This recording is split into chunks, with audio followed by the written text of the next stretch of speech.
Looks like the audio stream is up. Looks like the video stream is up. So let's see if we can give it a shot here. Oh, that is funky time. You know, you try your best to make things work good here. Hold on. I have to find out what's going on with that. Why does that happen? Why do these things happen, ladies and gentlemen? All right, we'll work on that. Here we go. You're listening to the old Tube Radio Network. You may not find us on your TV, because in case you did not know, we're being brought to you by OTR. Brought to you by 27.085 megahertz. Brought to you by RADI. The old Tube Radio Network. Yeah, RADIO, the old Tube Radio Network. Sometimes radio is a little bit better than TV when you only have to worry about a microphonium. Sometimes things work quite well. Hello to all those listening and watching the old Tube Radio Network. Real radio's glowing in the dark. We are here in Central California, where there was some ducting skip this morning from Southern California, and it looks like the 10-meter beacons are alive and well, so we might be hearing some E-skip this evening. No doubt we will be hearing your tube radios and the SWLs as they check in. The old Tube Radio Network from Central California, 27085 Channel 11 is our frequency of choice. Hopefully you'll be able to check in your tube radios tonight, and if not, I hope you will enjoy listening to the tube radios that check in. My name is Dennis, the Net Control Operator for this evening, and we are starting our new 8-week roster, which I have just printed out. And when we do that, it is imperative for me to pick the new 00 so we can get started out of those with perfect attendance from the last 8 weeks. So I will do that. Bozo Control has placed all those that have perfect check-ins from last 8 weeks into the whatever this is here. I don't know what this thing is. We were supposed to have one of those twirly hoppers, you know, that looks really professional, and this is what we got. All right, I have procured an item here, and the item is, SWL 44. There it is, SWL 44, Ray, Mr. 360, is the new 00. Let me see if Ray, sometimes he is listening in on the video side, or maybe he's listening on the audio side. Are you out there, Ray? Over? All right, we got you checked in, getting us started off here. We'll also get you checked in on that other page you're on. And thanks for being out there, sounding good. And let's see, there it is, 00 is checked in. And likewise, SWL number 1 from the Cosmic Check-In. SWL number 2, OBP, who was out there. He's having steak dinner tonight. He's living it up. SW2 is living it up tonight with the steak dinner. I'm trying to find a pen that works as always. All right, we got you checked in, Kevin. Hope you are on the mend and feeling good. SWL3. And, yeah, there's OPP at the top of the page. I'm getting a proxy check-in for Rob from Facebook, SWL4. SWL5. SWL6, SWL7. SWL7, checking in. Okay, and sounding good. You know, your audio sounds like it normally does. Now, you did something, but it sounds good. Yeah, I moved some stuff around, and I accidentally hit some little knobbins there and kind of messed things up. All right, didn't sound bad before, but this is a better selection for AM for sure. Thank you. All right, we are on page 1. We've got the roll call. I got a boom shadow. Yeah, look at that. Look at it right there. Okay, that looks perfect. Let's bring the PR40 down. Over to SWL 13. And if you can't get us, it's okay to check in at oldtuberadio.net. Leave us a comment on the page. I'll get you checked in. The Crossband is up, maybe working. I don't know about anything else here, working or not. We'll try and get everybody checked in. SWL 14. SWL 15. SWL 16. Shortwave listener 17. SWL 18. Getting 18 checked in from Facebook. SWL 19.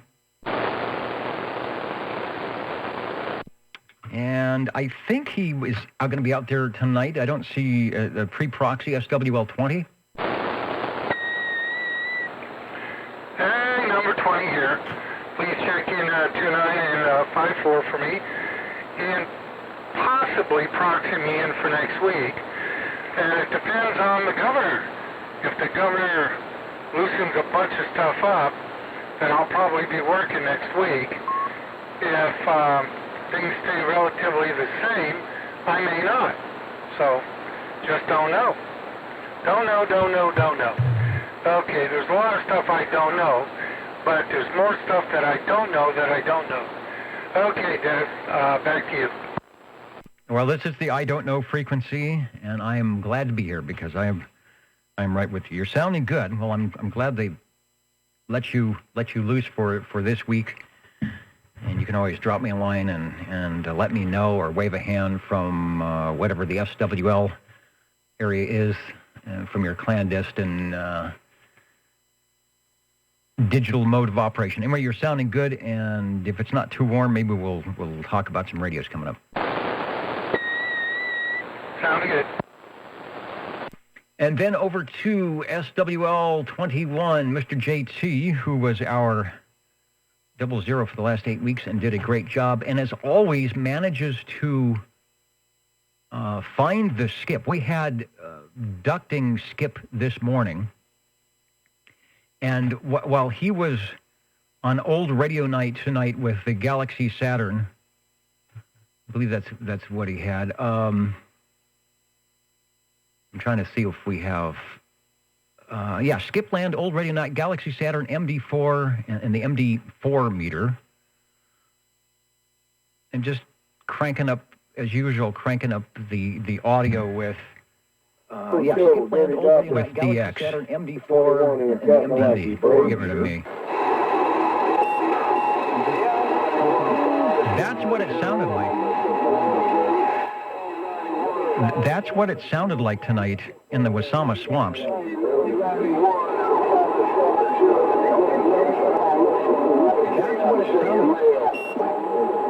I don't know how they do that.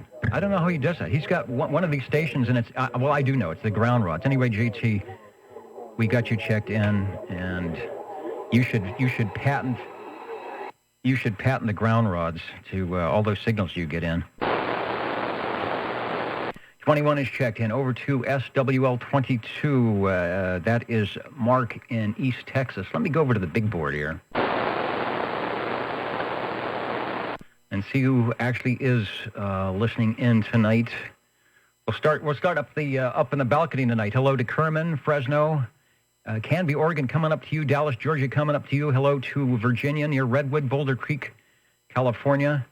I don't think we're going to get any of the ducting skip, but we probably can get some E-skips. So the stations in Washington, Oregon, British Columbia, Utah, Arizona might hear you tonight if you are on the radio. Keep your rigs tuned to 27085. Hello to Centerville, Virginia. The unknown SWL wearing the paper bag over their head. Hello to the UK up in Corscold, California. There's the Squamish gang from BC. Hello to Auberry, Somerville, South Carolina, Woodland Park, Colorado. I hear Woodland Park tonight if we get some conditions. Hello to San Jose. I think we're coming up to you next. We've got New Jersey, San Francisco, New York, Minnesota, Southern California, and Fond du Lac, Wisconsin, right in the front row. So good evening to everybody here.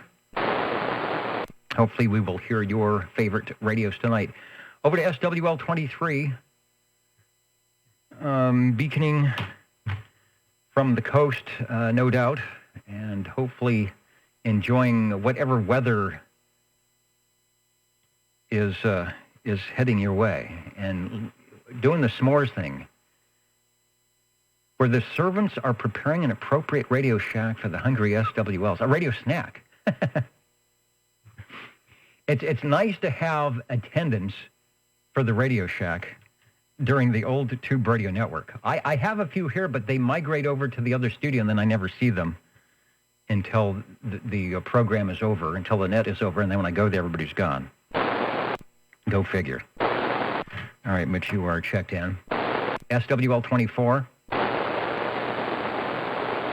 SWL 25.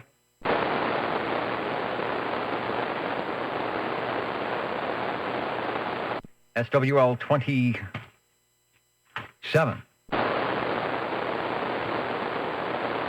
I'm going to give Dwayne a check-in. I know he is still configuring the Radio Shack after the re-roof. Talked to him, heard him on the 2-meter side earlier this week. Over to SWL 28. Proxy check-in for Mr. Loner 29. Over to SWL 30. SWL 31. That is Robert and Teresa, perhaps in Hendersonville. Did I see you on the list? Yes.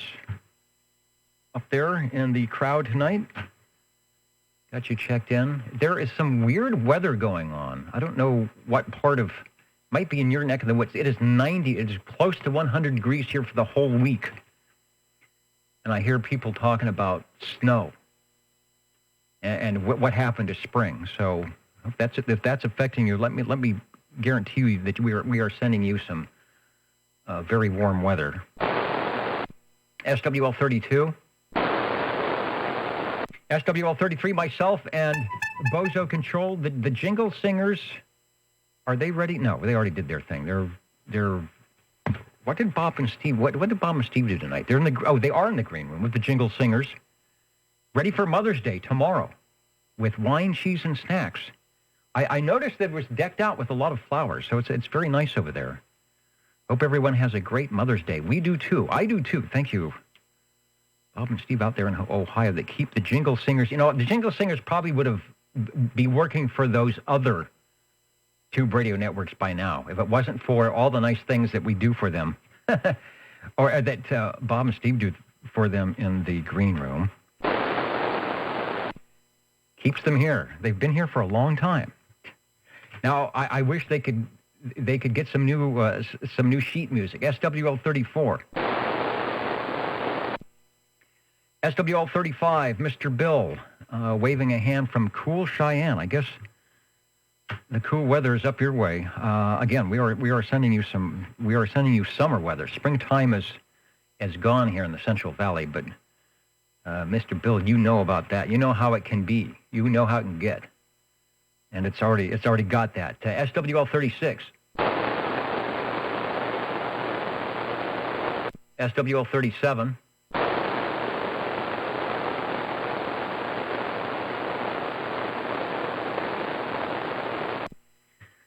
Well, JT, we'll see if we can borrow the Skip Angel tonight. I think someone said they were seeing the 10-meter beacons, so you just never know. SWL 38. SWL 39. SWL 40. SWL 40 with a cup of ice in hand. And it is 84.5 degrees here in downtown Chinatown. No, it was 92 here earlier, so yeah, the sun has gone down, and everything is good. You know, I thought I had a window open that had the ditch banks net up, and I do not see it anymore. So when I get, well, there it is. But it's the wrong screen, so I don't know what's going on. That's something else. So okay, well we'll look for that in other episodes.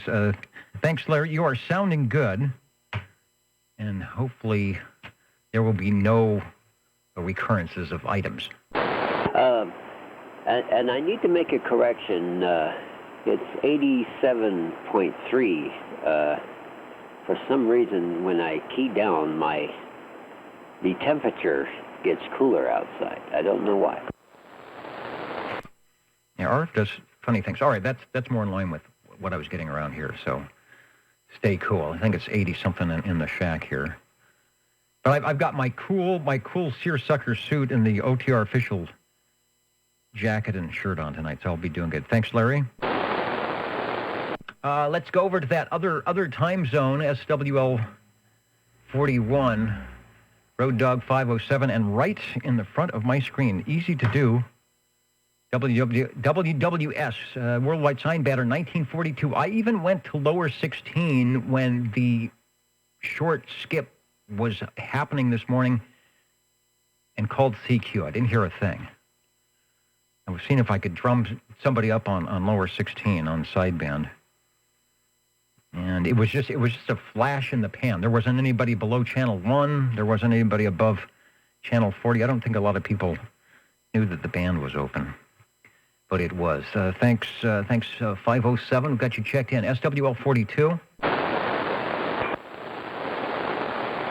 SWL 43.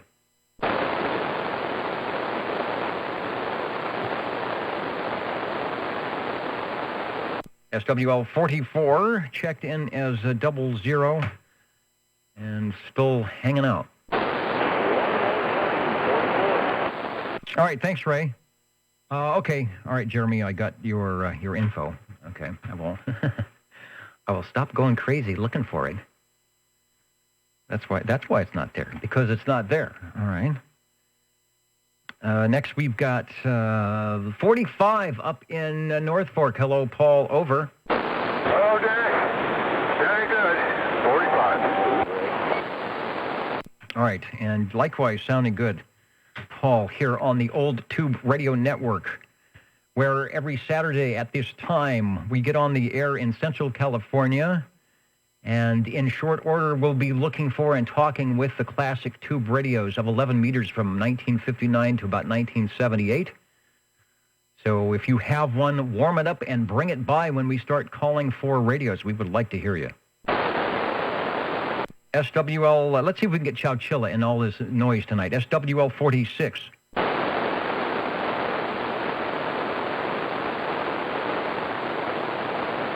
SWL 47.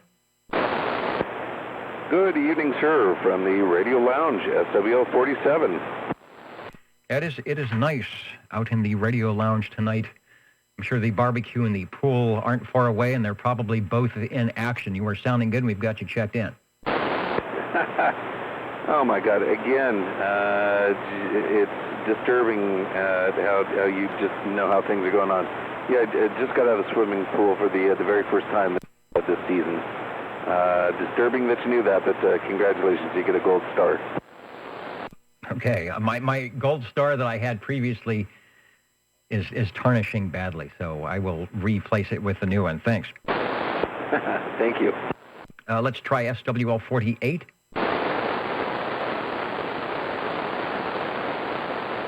SWL 49. Hello, Dennis. The 49er is here checking in, and I do believe I have somebody who would like to say a quick hello. Hi, this is Sweet Country Mono. Just wishing you a good evening, Dennis.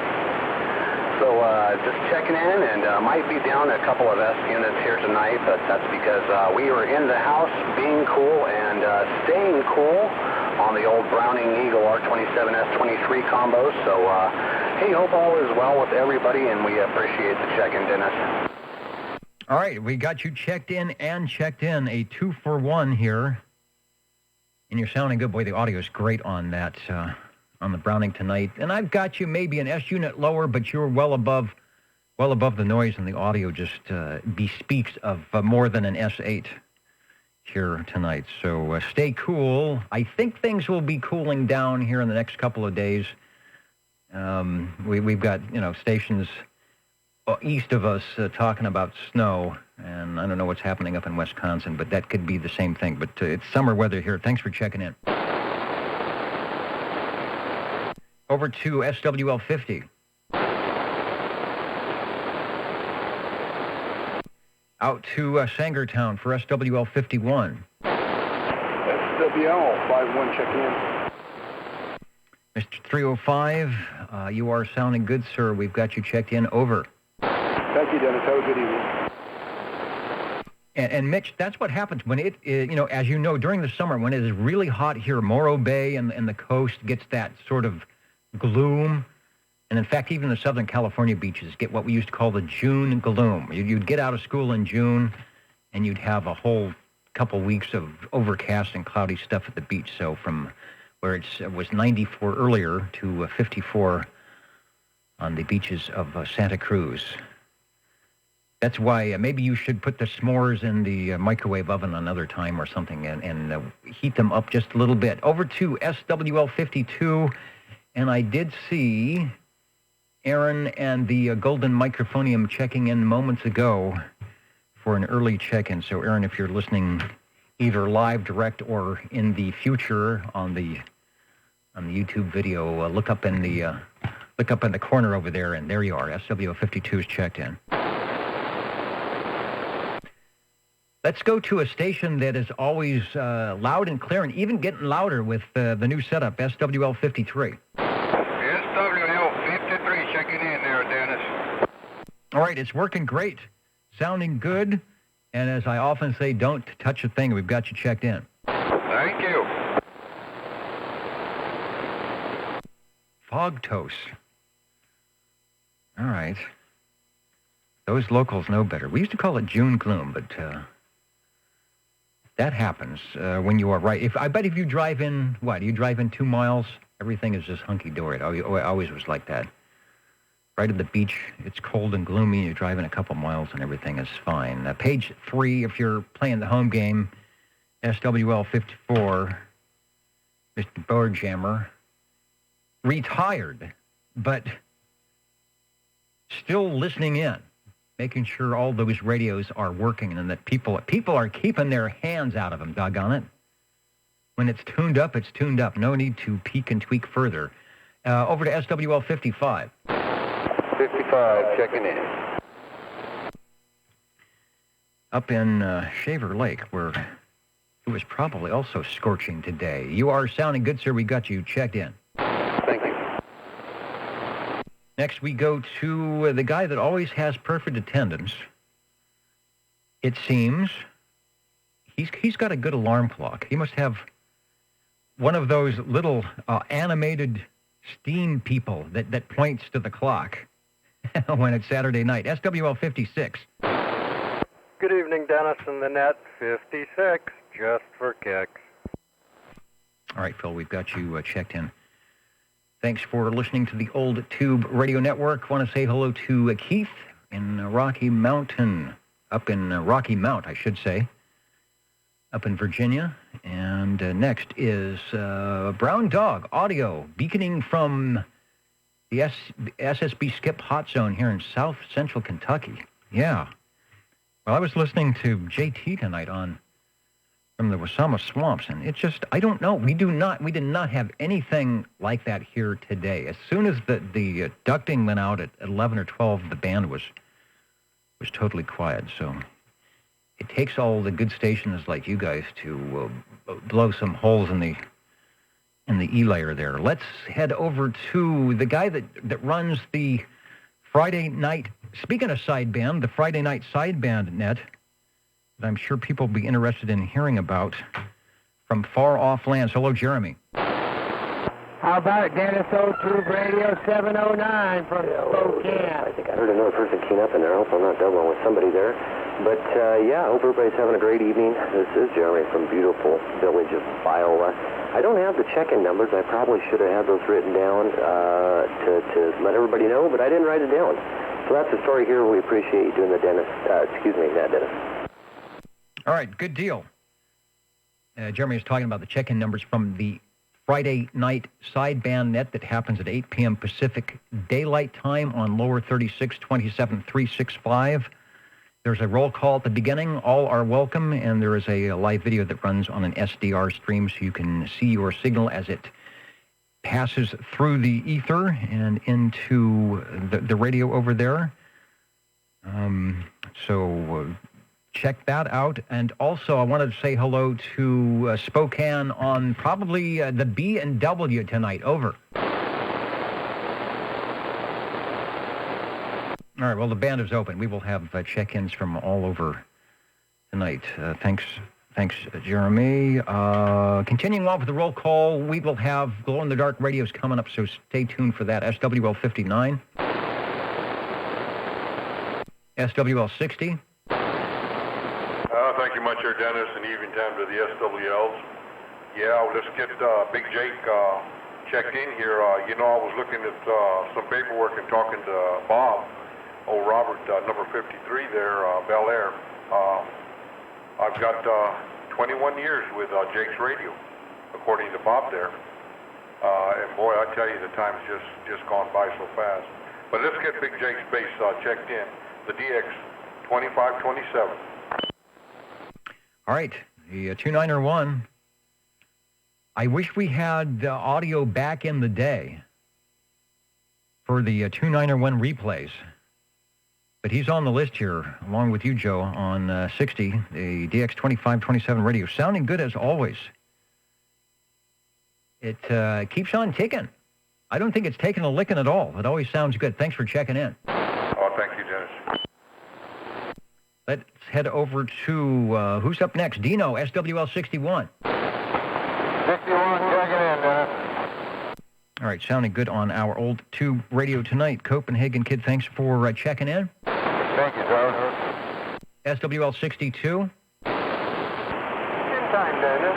This is 62 checking in from downtown Clovis. On frequency and on time. On frequency and on time. Time for tube radios coming up. The frequency 27085. Lucky Lindy. Thanks, Rex. And SWL 63, Bubba and the gang, everybody from up there from New York. We've got you checked in. SWL 64.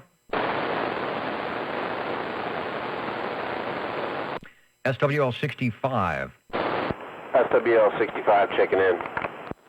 SWL 65. Thank you, Eric. We've got you checked in here on OTR tonight. Thank you. Have a good evening.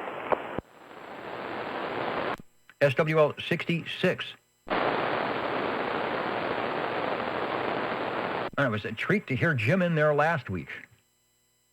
Mr. Witch Doctor might come by this evening. SWL 67, that is Bill, who I think is listening from Canby, Oregon. They're hearing us in Spokane. If the skip is running up and down the state and you're listening and you've got an antenna, just keep 2705 going in the background. You might hear us, Bill. But anyway, we got you checked in. Let's try SWL 68. SWL 69. And that's Kenny out there in Tulsa. Kenny, if you are listening or watching the video, we're waving a hand. Say hello to Kenny. We did today, Dennis, talk with Kenny. He said hello to everyone. All right, good deal. Yeah, it's always like to see when I see the Tulsa peeking in on the oldtuberadio.net. I know he's sneaking an audio boost from the Old Tube Radio Network. And good to know that Reedley's way up in the air now, trying to get line of sight into Midtown Fresno. We will be checking in with Robert in here when we flip the page. Let's try SWL 70. Mark. Hello, Dennis. 70 checking in. Just got here. Man, is it warm. Is this radio sound okay? It sounds loud. It sounds like you have a wee bit, as they say, a wee bit too much audio going through it. All right. Does it make any difference if I back away from the mic a little, or it's probably an adjustment? No, I think you just did it. It took away the distortion. All right. Checking in, sir. All right, we've got you checked in. Isn't it nice when it's just something simple? It's just a matter of step away from the microphone. Me too. Exactly. Yes, it is. All right, man. We'll be here sweating and listening. Yeah. It won't be, we've got 70 now, but it probably won't be 70 until after midnight tonight. And let's see, let me pick up, before we continue on here, let me pick up, I heard a voice from the past. Let me pick up 37, hello radio. Hello, radio, Dennis. Thank you. 37, checking in. All right, sounding good. Thanks, Chris. I still have that paper in my hand, so I'll get you checked in. Then I also wanted to wave the warm. We're even getting a honking proboscis from Bozo Control here on that one. SWL 88 is up on the video stream listening. Snowy Owl, wow. Nice to hear from you there. We will get everybody checked in at the appropriate time. I wanted to acknowledge your post, and Mitch, who is the opposite of 62, who is often on time and off frequency from time to time, or maybe, I don't know. To each their own frequency. 27085 is where we're at. If you're trying to find us, oldtuberadio.net will do just well. Let's head over to the true Mr. Microphone. If you look at his little icon there, Stan, SWL71 from Dallas, Georgia. Not sure what's happening in... let me see. I was going to ask you what the temperature is, but I can tell you. Stan, I can tell you what the temperature is in Dallas, I hope. Let's see if it comes up here. 44. So it is cold at 11:47, but it's clear. No snow. Clear and 44 in Dallas, Georgia. Thanks, Stan. Let's go over to SWL 72. SWL 73. SWL 74. Hello, Dennis. Actually, it's 25. Checking in on 74 spot, but if you could proxy her in, that'd be great. I was like a nanosecond late grabbing the mic on my spot. So anyway, check us both in. Thanks, Dennis. All right. Well, thanks for hanging out there. Thanks for standing by. And we've got, I'm just looking at some, 1, 2. Looking at some of my audio gear here as my system starts to fail. 25 at the microphonium, checking in for Miss Jilly and himself. And you're sounding good, thanks. Let's head over to SWL 75. SWL 77. SWL 78. And that is Richard up in Everett, Washington. I don't think I've seen him in yet. Of course, there's Albert and the group up in Squamish waving a hand. Peter, Christian, Dougie, Shane, Jordan, Mike, Scott. I think they are going to be outnumbering the jingle singers soon. We might have to recruit them. Recruit them to come out and join us in the green room. All staying safe there in Squamish. Where are we going? I'm looking for Richard. Let's try Philip. SWL 79.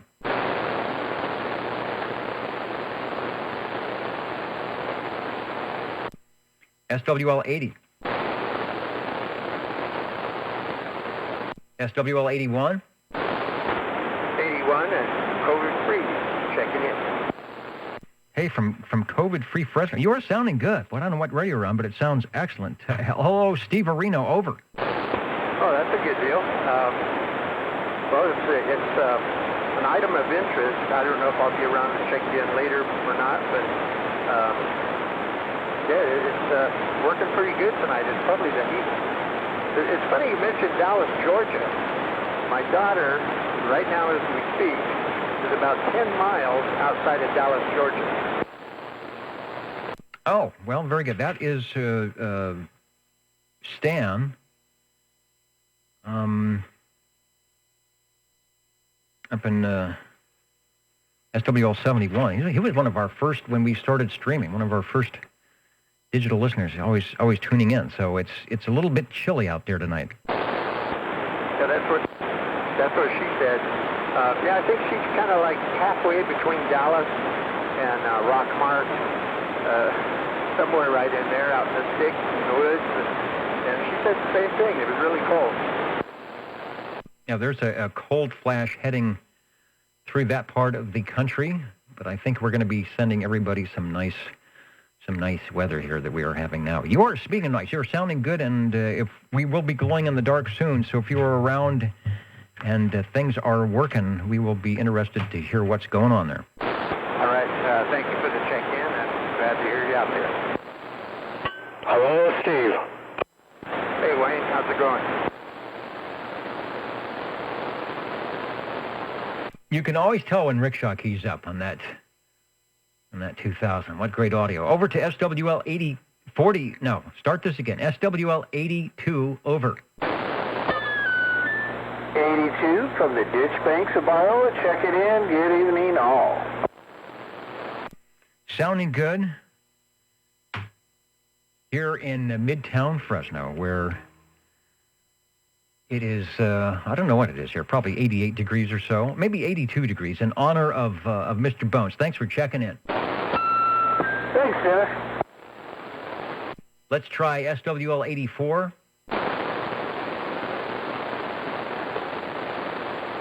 You know, he might not have the AM radio up.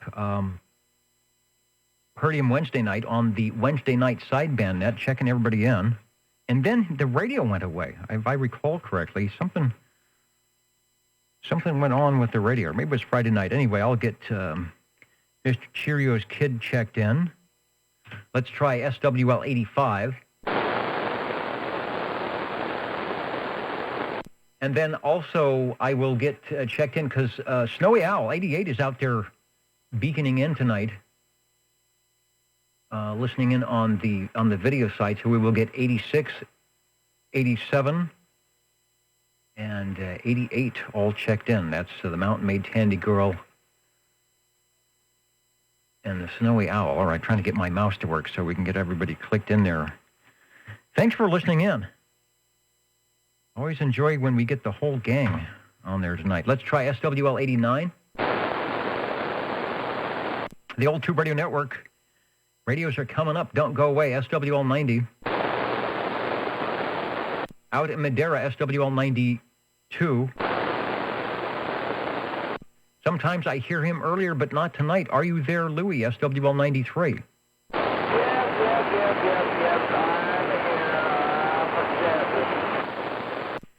And there he is, 93, somewhere sandbagging, but sounding good on the old Tube Radio Network. I've got you, Louie. We should be here next week. Who knows? Who knows what lurks in the old Tube Radio Network? Thanks, Louie. Over to a guy that sounds, he even sounds good on the sideband net, SWL 98. 98, checking in, Dennis. All right, to Fresno Dave, who, let's see, we got one report of, low 50s out there on the coast in Aptos and that area, but you are well aware what can happen out there in Monterey when it's 98 degrees here in Fresno. Thanks, Dave. Yeah, when it gets 98 in Monterey, people are going south, or they're going north, or they're coming inland. Yeah, that probably won't be happening for a while. When it's like hot here, it shouldn't be happening that way, but we will see. All right, thanks for checking in. SWL 103, Jeff. And Mr. Cheesy E103, I got you from the Facebook. We'll get you checked in. Boy, a station that just blows away the SDR on Friday nights at 8 p.m. on lower 36. Also sounding good on AM, SWL 109, Crawdad. 75. And I do hear a 75 over. Thank you much, sir. I'd like to good evening to all the SWLs out there. And trying to check in here. I'm over here by Aurora and Ashland, and boy, the Fresno PD's got something going on over here. Wow, okay. Yeah, I hear you, but not real loud. You should be, in theory, a lot stronger.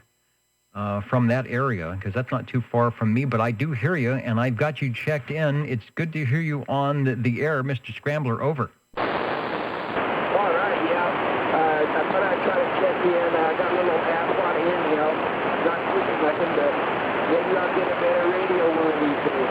Thank you. Oh, okay, you're on a half-watt handheld. Well, then you're doing good. You're doing good from that location. We use Mike 47 checks in from a handheld when going down Christmas Tree Lane, which you're not too far away from over there. So you are working the room. Thanks, Patrick, for the extra effort tonight. I enjoyed that check-in. OTR, back to page 4. We did 109. How about SWL 110? Nothing from Millerton. Let's see if we can do this live and direct. SWL 111. Hello, Robert. Over. SWL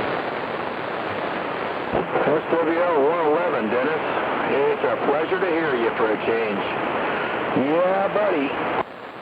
Now, that radio's sounding good. It's above the noise. It's moving the S meter. And all it takes is a little altitude. And things are hunky and dory. And back up to 73 foot 5 inches, and then IMAX is happy. Yeah, that's where it needs to be. All right, well, you've proven the point that I knew did not need making, that higher is better when it comes to antennas. And hopefully I can schedule some time in the next 20 years to get mine up where it should be, because you have proven that you don't need a linear amplifier. You just need the antenna in the right spot, and, of course, it helps with receive. Good to hear you, Robert, in Reedley, no doubt. Doing a good job here in the Midtown Fresno tonight on the old Tube Radio Network. Thanks. Here's a station that checks in on the sideband net. I don't hear much on the AM side. Are you there, Tom? SWL 113.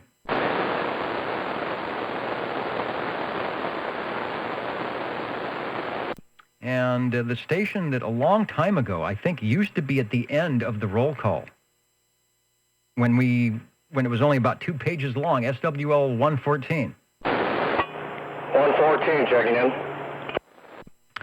Hello, Wayne. Sounding good, and we've got you checked in once again. Thank you, Dennis. Then we head over to our digital listener in Fairfax, Virginia. John, SWL 128. I will look to see if he is on our list somewhere.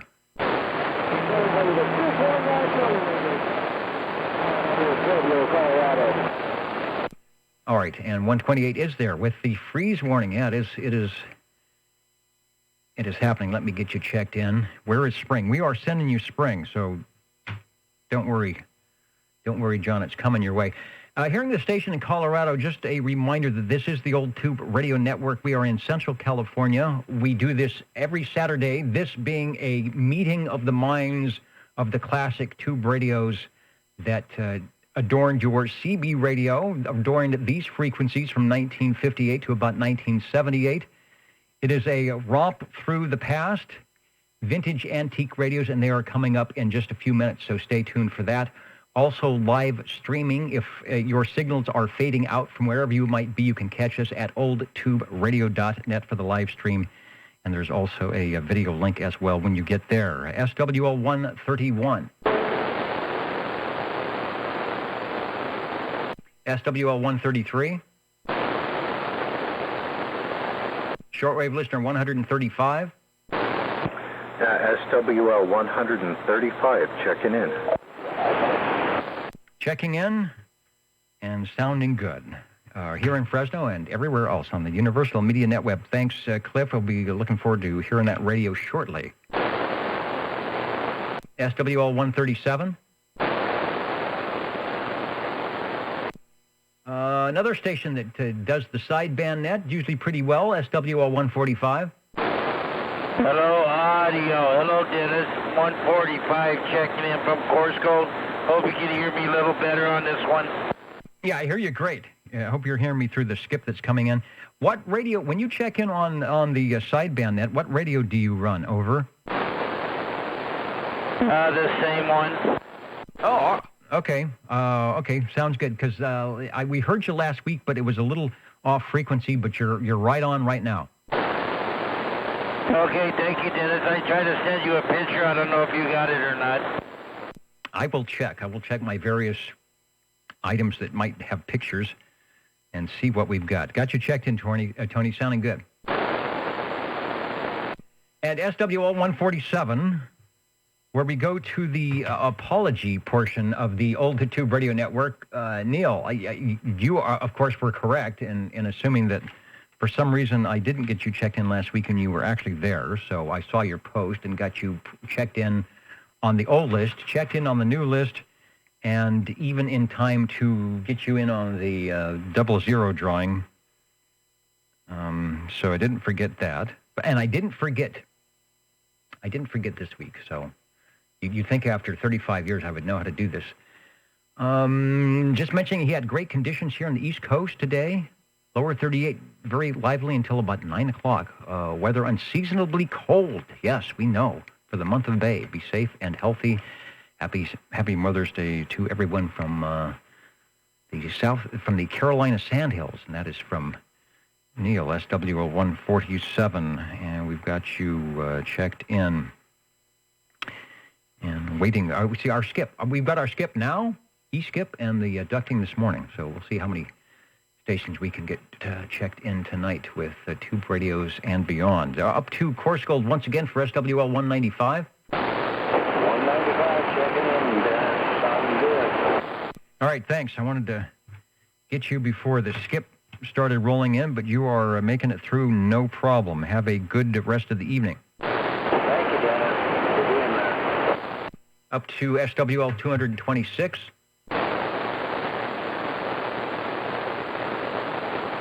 And any late check-ins or people I missed or anybody that needs to get some information in before we head over to the tube radios?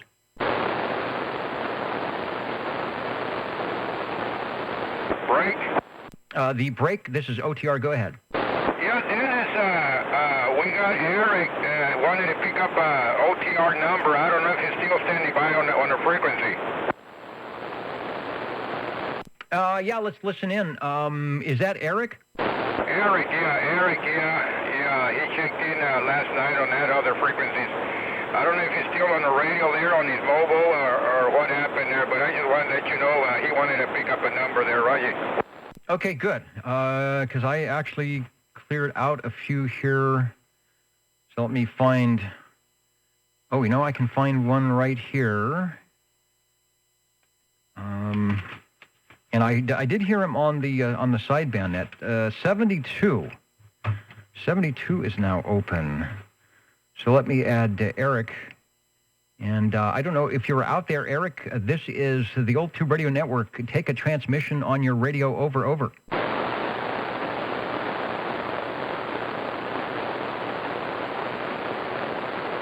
I guess he's not responding. Do you want me to give him that number, or you want to talk to him when he gets around to it? Oh, you will probably be chatting with him before I do, so let him know that he is SWL 72 and that he can check in during the roll call or any time that we are on the air during the net. No problem. Glad to have him aboard. Okay there, Dennis. Yeah, I shall do that there. I'll let him know tomorrow when I see him, okay? I appreciate the call there. Bye-bye. All right, 73. I'm going to set up for the tube radios, which will take me a moment or two, and then we will be back with glow-in-the-dark radios, Skipland, and everything else good here on the Old Tube Radio Network. Back in a moment.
A reminder that you are listening to the Old Tube Radio Network. It is time to glow a few tubes. OTR is standing by, and let's head over to the Jingle Singers, Mr. Announcer, and the entire orchestra to get things started. You may not find us on your TV, because in case you did not know, we're being brought to you by OTR. Brought to you by 27.05 megahertz. Brought to you by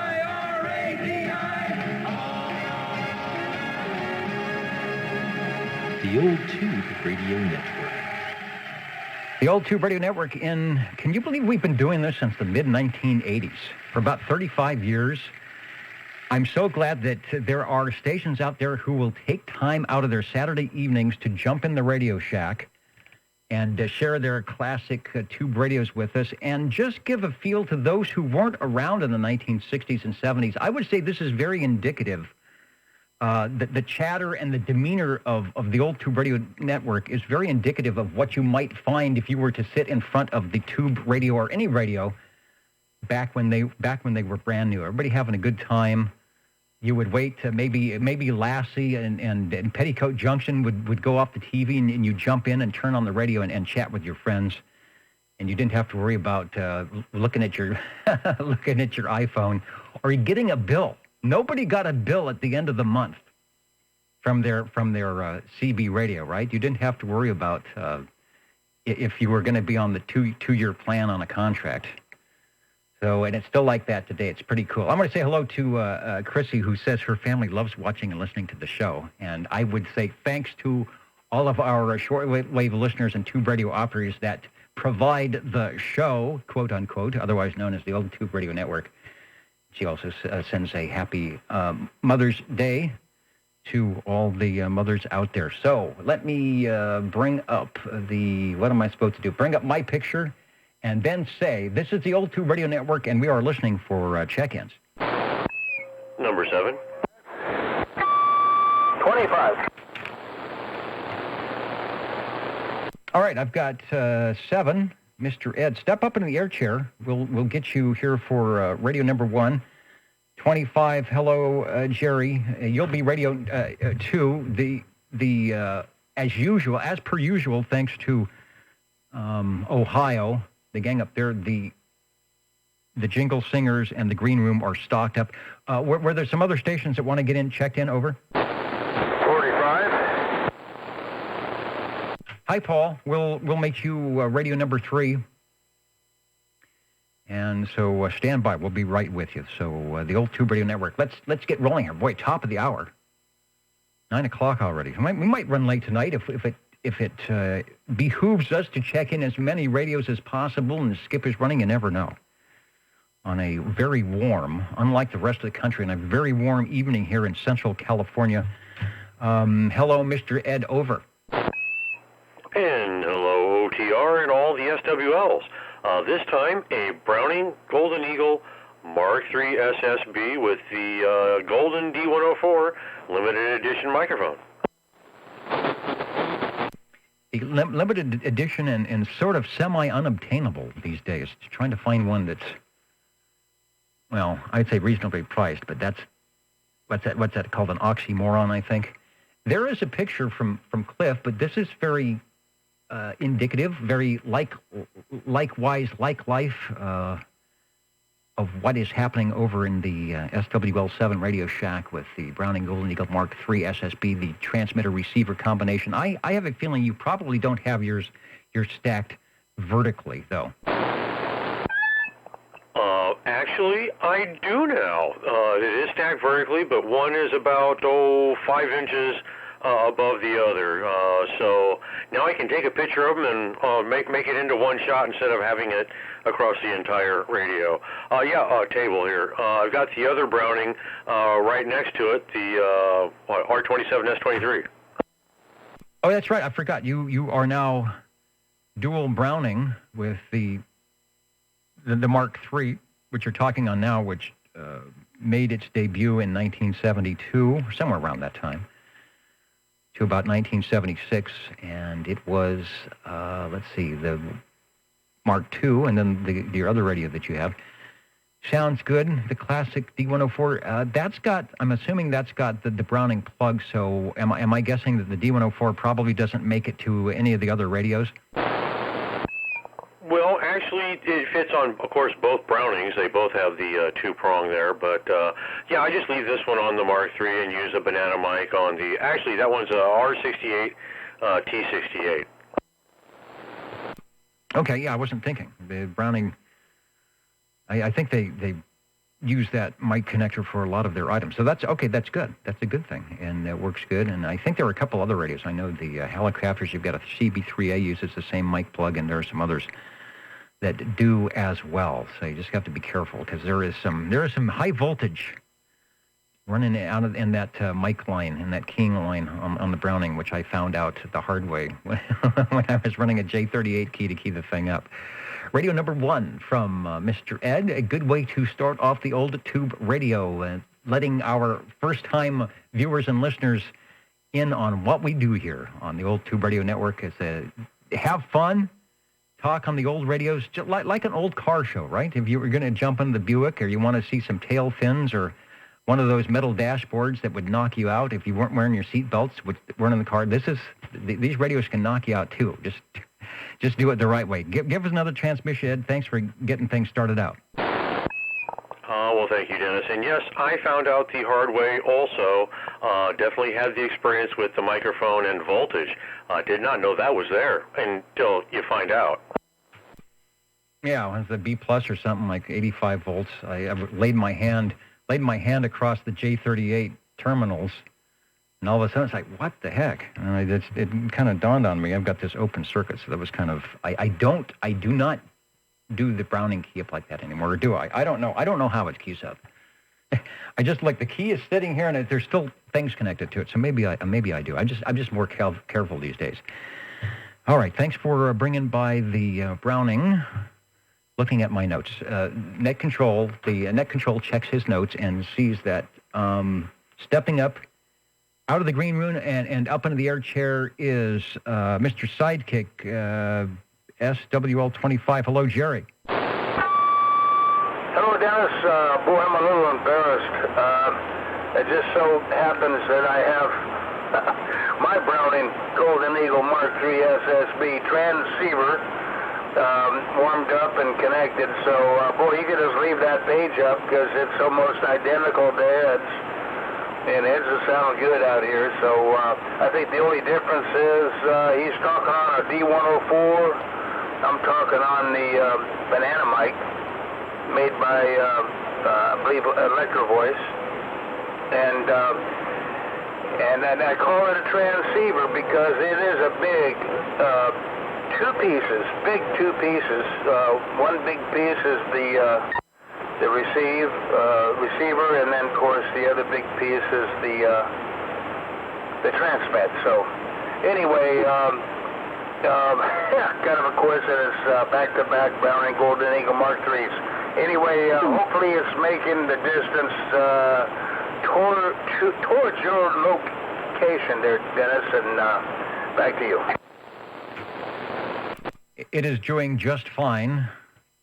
There's the close-up. Yeah, the transceiver and the transmitter-receiver, two pieces, which was not uncommon for amateur radios of the early days. In fact, the transceiver was very uncommon. You had a receiver and a transmitter. And it was probably pretty bold of Browning to start off that way because the Citizen Band 11-meter Class D was supposed to be for those who were not all that technical but still needed some way to use a two-way radio, before the days of cell phones. So certainly a transceiver with fewer knobs was a lot easier to get started if you were new to radio. But my guess is the first time a lot of people sat down in front of these radios, there was a learning curve, whether it was the Mark III SSB or the 2700, R2700, 23S9.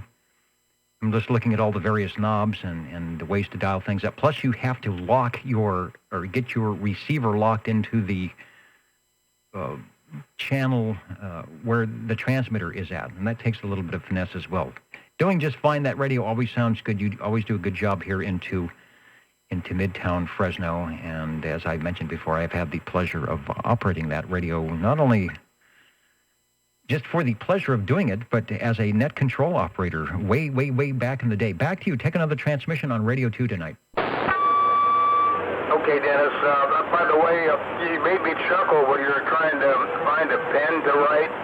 You know, NASA spent hundreds of thousands of dollars developing an ink pen that would write in space or upside down. The Russians just used a pencil. Anyway, thanks for checking it in, Dennis. Back to you. Quiggy?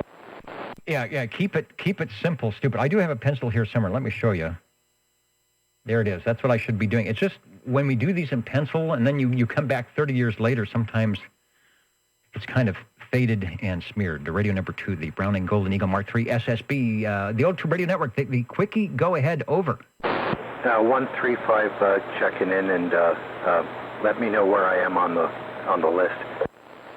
We just finished with radio number 2. You will be radio number 4, so have some refreshments in the green room, and we will be calling you shortly. Okay, thanks. 60. And 64. Are you for a radio? A tuber. Tuber. All right. You will be radio number 5. And we're heading up to radio number 3 right now, which is Paul, SWL 45, who is up in North Fork, which is the foothills to the east of me here in Midtown Fresno. And I just want to say that there may be some new listeners. This is not a club. It's never been a club. There are no dues, no secret handshakes. You don't need any special numbers to participate. You'll hear a lot of the SWLs and numbers like that, but that is not necessary to jump in and take a transmission. But if you find yourself in front of an old tube radio, whether it belonged to Uncle Fred, or you dropped by the thrift store and managed to get one, or you were the lucky winner on eBay, this is the place to bring it by on Saturday evenings and break for OTR and fire it up, and we'll talk about it and get it checked in on our list. So, again, this is an invitation to everybody anywhere to jump in. And, of course, if you can't, you're not in the RF zone, but you're able to type or something in one of the comment lines, let us know what you talk on. Maybe it's one of the classic transistorized sets like the Pearson Simba, back in the early 70s. Maybe it's a tube radio. Maybe it's something brand new. Just let us know what you do as well. It's always good to get on the air and get CB, I'd say make it fun again. Not that it ever stopped being fun, but sometimes it can be a little nerve-wracking. We try not to do that here at OTR. Hello, Paul. Over. Hello, Dennis. I want to check in my real radio telephone, Super MC8. All right, let me go to our general. I've got the big OTR Rolodex spinning around here, and I'm going to spin it over to the Gs and general radio telephones and the MC8, or the Super MC8, which I believe was the first general radio telephone to have the word super in front of it. I see a picture. It says it's from the collection of Paul. It might be the one you're talking on. I'm not sure, but take a transmission over. Yeah, that's the one. Same one. This is the first of the super radios, like you said. It's a 9-tuber, 24-23 channel transceiver with a silver air patrol frequency of 26620. And then they had the 23 channel citizen band channels and this turret tuner, which is one of the first things they came out on the MC7 with a turret tuner. Very nice. Very good addition to the radios. It's much like the 7, but it's got a different kind of a face on it. They added some switches and changed the thing around. As far as the inside goes, it's a real nice radio and a very reasonable radio to work on the tubes on. Thank you. Looks good and sounds good. I kept the S meter up as you check in. Boy, that thing must be tuned perfectly. It's got some good forward movement on the needle. The audio is loud and clear and doing good. Let me see if I get a close-up, a better close-up of it. There it is. The Super MC8. Now, this is the transceiver.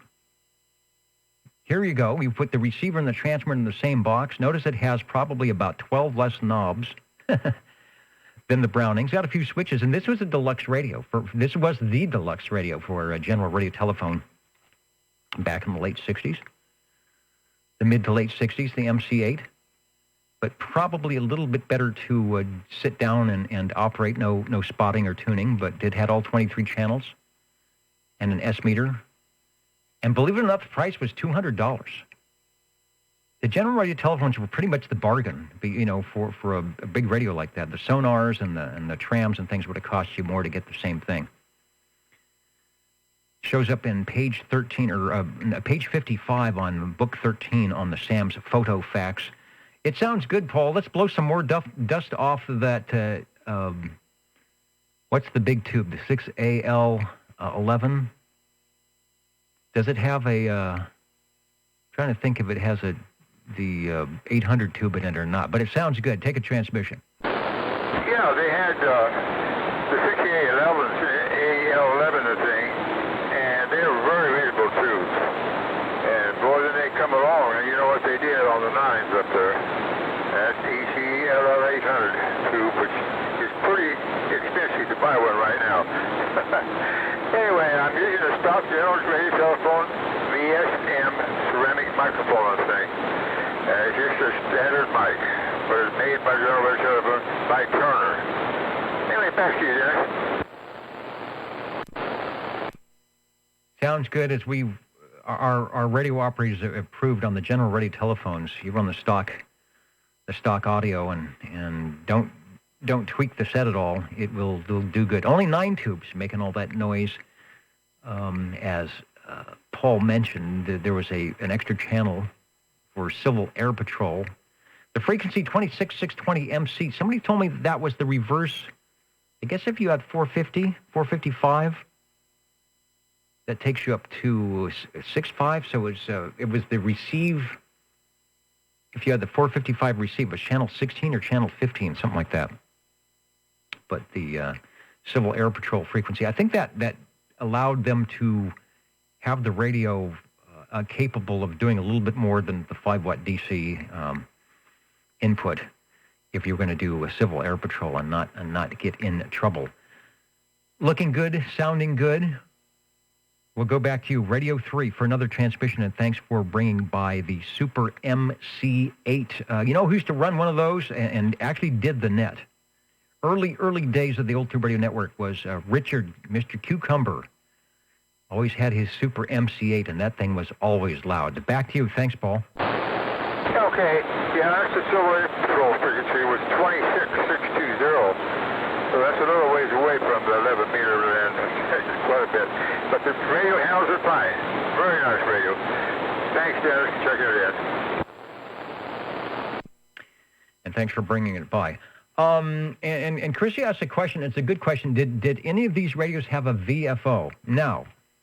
The answer is yes, but as we saw and the MC8,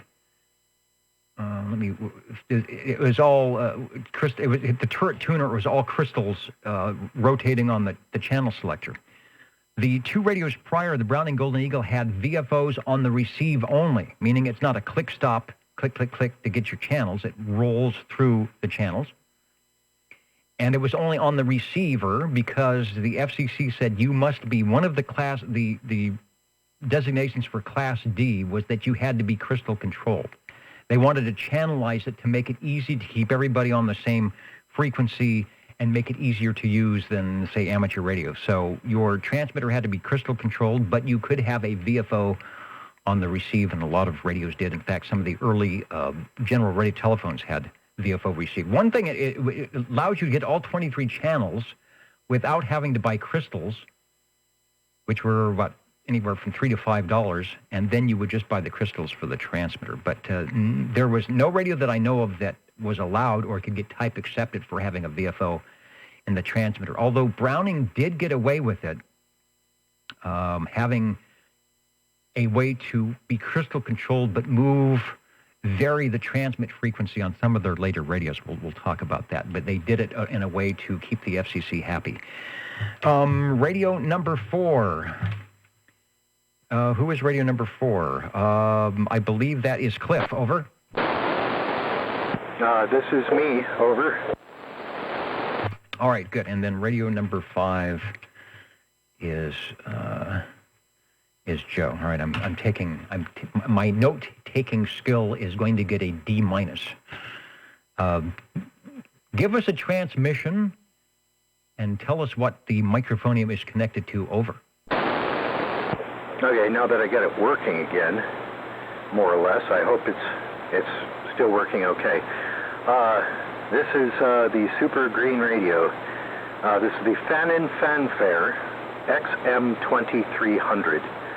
It's X-ray mic 2300, and it is connected to the Green D104. And illuminated green in the little channel window is channel 11 in green numbers. Just happen to have a picture of a green Fanon Fanfare XM2300 from the collection of Cliff. That's you. So it might be actual the one you're talking on. The audio is very nice. I don't know if I've got any notes on that, but I believe this is similar to like a Courier 23 Fanon Courier. It's a pretty radio. This one is typically, I know Cliff reserves it specifically to check in on or near St. Patrick's Day in March. So it's good to see it appear here in May. Over. Yeah, I didn't get a chance to do any radios in March. Sorry about that. So I thought as long as I had this thing out, I'd try to check it in. And then just about the time you got to, I think is 131 on the list, it stopped working. And I've been wrestling with it and got it working. I couldn't get it to work on channel 11 for some reason. It's a dirty channel selector switch. That's all I can figure. But it's got all 23 of the channels, and it seems to be working now. I was going to try to check something else in, but I couldn't get it to work either. So it's been a disappointing afternoon. But at least I got this checked in. I finally. And yeah, sorry I don't have the fanfare music like I used to have too. But again, I thought I'd try to get it checked in this year. All right, you check one off your list. Here it is, the Fanon Fanfare, sounding good. The audio is just super clear and crisp and not overdone. I even popped in, if you watch the video back at any point, I popped in the Orban loudness meter, and you are right at -18, which is really good. That's, in fact, that's better than I'm doing. I may need to boost my audio a little bit, but it sure sounds good and looks good, nice and smooth on the audio. I believe this is the radio that I was going to buy. I had back in 71 or 72. I was looking for another radio, and looking for radio to buy, and this person was telling, yes, you want to get a Fanon Fanfare. He had one of these, and it was tubes. And I remember I didn't want a tube radio. Can you imagine that? Can you imagine I didn't want a tube radio, and I ended up, what did I end up? Getting the Radio Shack Realistic Navajo. And I think these were about the same price, and this might have been $20 more. I still have the Navajo, but I'm kicking myself that I don't still have, or ever did have, the Fanon Fanfare. Because they sound, I knew they sounded good, but there was something, I don't know. I didn't know any better. Give us another transmission. I'm glad it's working. Thanks for the extra effort, and maybe some of the other ones that were destined to beat will happen next week. Over. I'm going to give it a try, but it's just too late to try to do it tonight. And yes, I remember those feelings myself. I said the same thing a couple of times. Like, I don't want one of those crummy old radios. Well, yeah, that was almost half a century ago, and that was good. I know exactly what you mean. I want the neat new technology transistors. Thanks for letting me check in the Fan & Fanfare XM2300 with the green D104. Yeah, I don't know if you got a picture of that laying around anywhere, but it's a pretty cool looking mic, and I didn't have time to check the battery, so I wasn't sure if this was going to work either. Take it easy, and we'll try to see you next week. 7. All right, 37 acknowledged. 60 will be next for the radios. Don't go away, Cliff. I just did a quick zoom in on the picture. We're showing what looks like a hand, I'll say stock microphonium. That's in the shot. And I was just searching around to see what we could see in the background. I see the thing I always wanted, which was that MFJ, I think it was MFJ dual digital time clock, their little desk time clock, which I never got. And I think they were like, $20, and you could put different times on there. And before you go, you have not touched up or doctored the cabinet here, right? These are the original two-tone green colors, over? Oh, yeah. This is all original. Okay, one of our listeners says the radio is gorgeous. I want to know if there's original color. And I was thinking, I think it is, but after zooming in, I said, boy, you would have to be doing a great job to repaint something like that. So, yeah, just like we mentioned before, just like an old car, these radios were actually probably designed in a room somewhere and said, what's the latest, what's hot colors? Let's take this to the focus group and see what would work. Even to the little holes in the speaker and the red audio light and all the other good stuff and the channel 11. You've got to have channel 11. All right, thanks, Cliff, for bringing by the radio. Let's head over. Let's see. Radio number 5. Joe is stepping up into the air chair. Radio number 6 will be Chris, SWL 37. So hang out in the green room, and we will pick you up in just a moment. Chris, let me clear the radios and see if Mr. Hustler is listening. Over. Thank you much, sir, Dennis. I want to check in my little Johnson Messenger 223. Very friendly radio, easy to work. Doggone it, not many dollars for a good starter like me.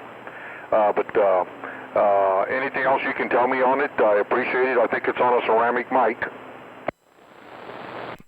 Oh, well, is it the desk mic or is it a hand mic with that? This one has a hand mic right now.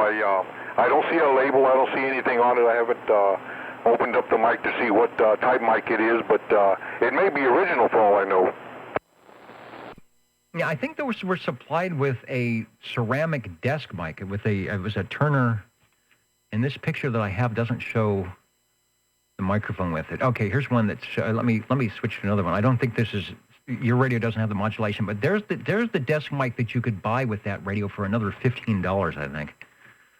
And it was made by Turner, I believe. And then they, instead of putting Turner, they put Johnson on the push-to-talk bar, and that was probably a ceramic desk-style mic. So if you have a hand microphone, it's probably similar. But yes, as we were talking before, the Class D was supposed to be a non-technical, non-hobby communication. It was your call letters base 1 to unit 2, and you were talking within your own license class. You were supposed. That's what the FCC envisioned this as.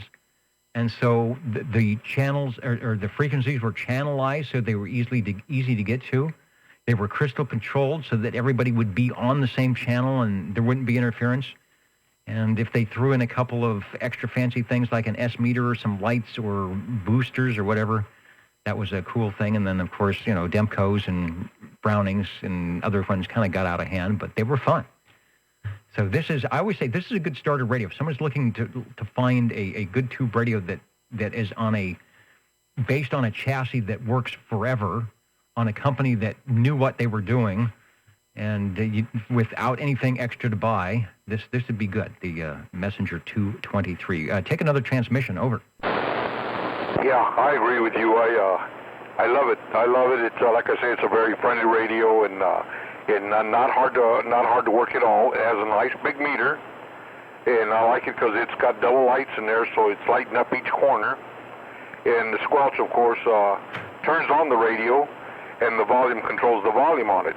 And that's what kind of confused me at first on it. But it's a nice radio, and I'm glad that I got this one because, like I said, it's a good starter radio. We'll be warming up another one. Thanks, Dennis. All right, thanks for bringing that by. This came out in 1969, so 10 years after they created the Class D 11-meter service. But this was, they came out with the Johnson Messenger, and then the Messenger 2, which was an updated version of the Messenger, I think from 5 channels to 8 to 10 channels, and then the Messenger 223, which you have and we're seeing here, which was basically the same radio in a bigger case with the S meter and all 23 channels. So this design had been around for a while. They really didn't change anything. That's the same squelch on-off volume control that they had in the Johnson Messengers that were out in 1959. So I guess they figured if it worked and was easy, you'd be able to figure it out what you did. And this one does not run mobile without some finessing. It was their base radio to go with their other mobile radios. 1969 to 1972 is when they made these. They sold a lot of them. Even Sears and Roebuck had a version of this radio made by E.F. Johnson. If you see one that looks like this, but it has the SR logo, the Sears and Roebuck logo, you've got yourself a Messenger 223 in Sears clothing. Thanks for bringing that by. You can find out more about it on Sam's PhotoFax 23 page 53 here on the Old 2 Radio Network. The Jingle Singers want to do a song, and then we've got Chris checking in radio number 6. It's the bottom of the hour, so let me find the right microphoniums and the proper video as we tell you about the Saturday night place to be on Channel 11. How do you do, ladies and gentlemen? Greetings to you, wherever you are. Your favorite slot on the dial by far is known to you as OTR, the Old Tube Radio Network. The station for you is OTR. All right, Chris, are you there? Over. Yes, over. All right, we have done our dutiful ID for the Jingle Singers, and you are up with what appears to be, I think, radio number 6. Yes, it is. And Joe, that radio did sound good. I have to admit, you did a good number over this way. Anyway, Dennis, as you can tell, I'm checking in my weakest radio I have. This is the General radio telephone, the Super MC11A, with very low modulation, not much carrier, but it gets out quite well with that little man in the wheelchair with the stock microphone. Over. Yeah, it's amazing what what do they call them these days? Mud duck. Back in the day, we called it a 10-9. It's amazing what a 10-9 radio can do, and I agree, Joe. That audio is just perfect, clear. It sounded like he's standing right in front of you talking. No need to add amplification. No need to add echo. No need to add Roger beeps. Just pure classic AM, or as they say on 75 meters, YAM radio. Likewise, your 10-9 radio is doing quite nicely at 5 dB over S9 and superb audio. Give us a transmission. Over. Okay.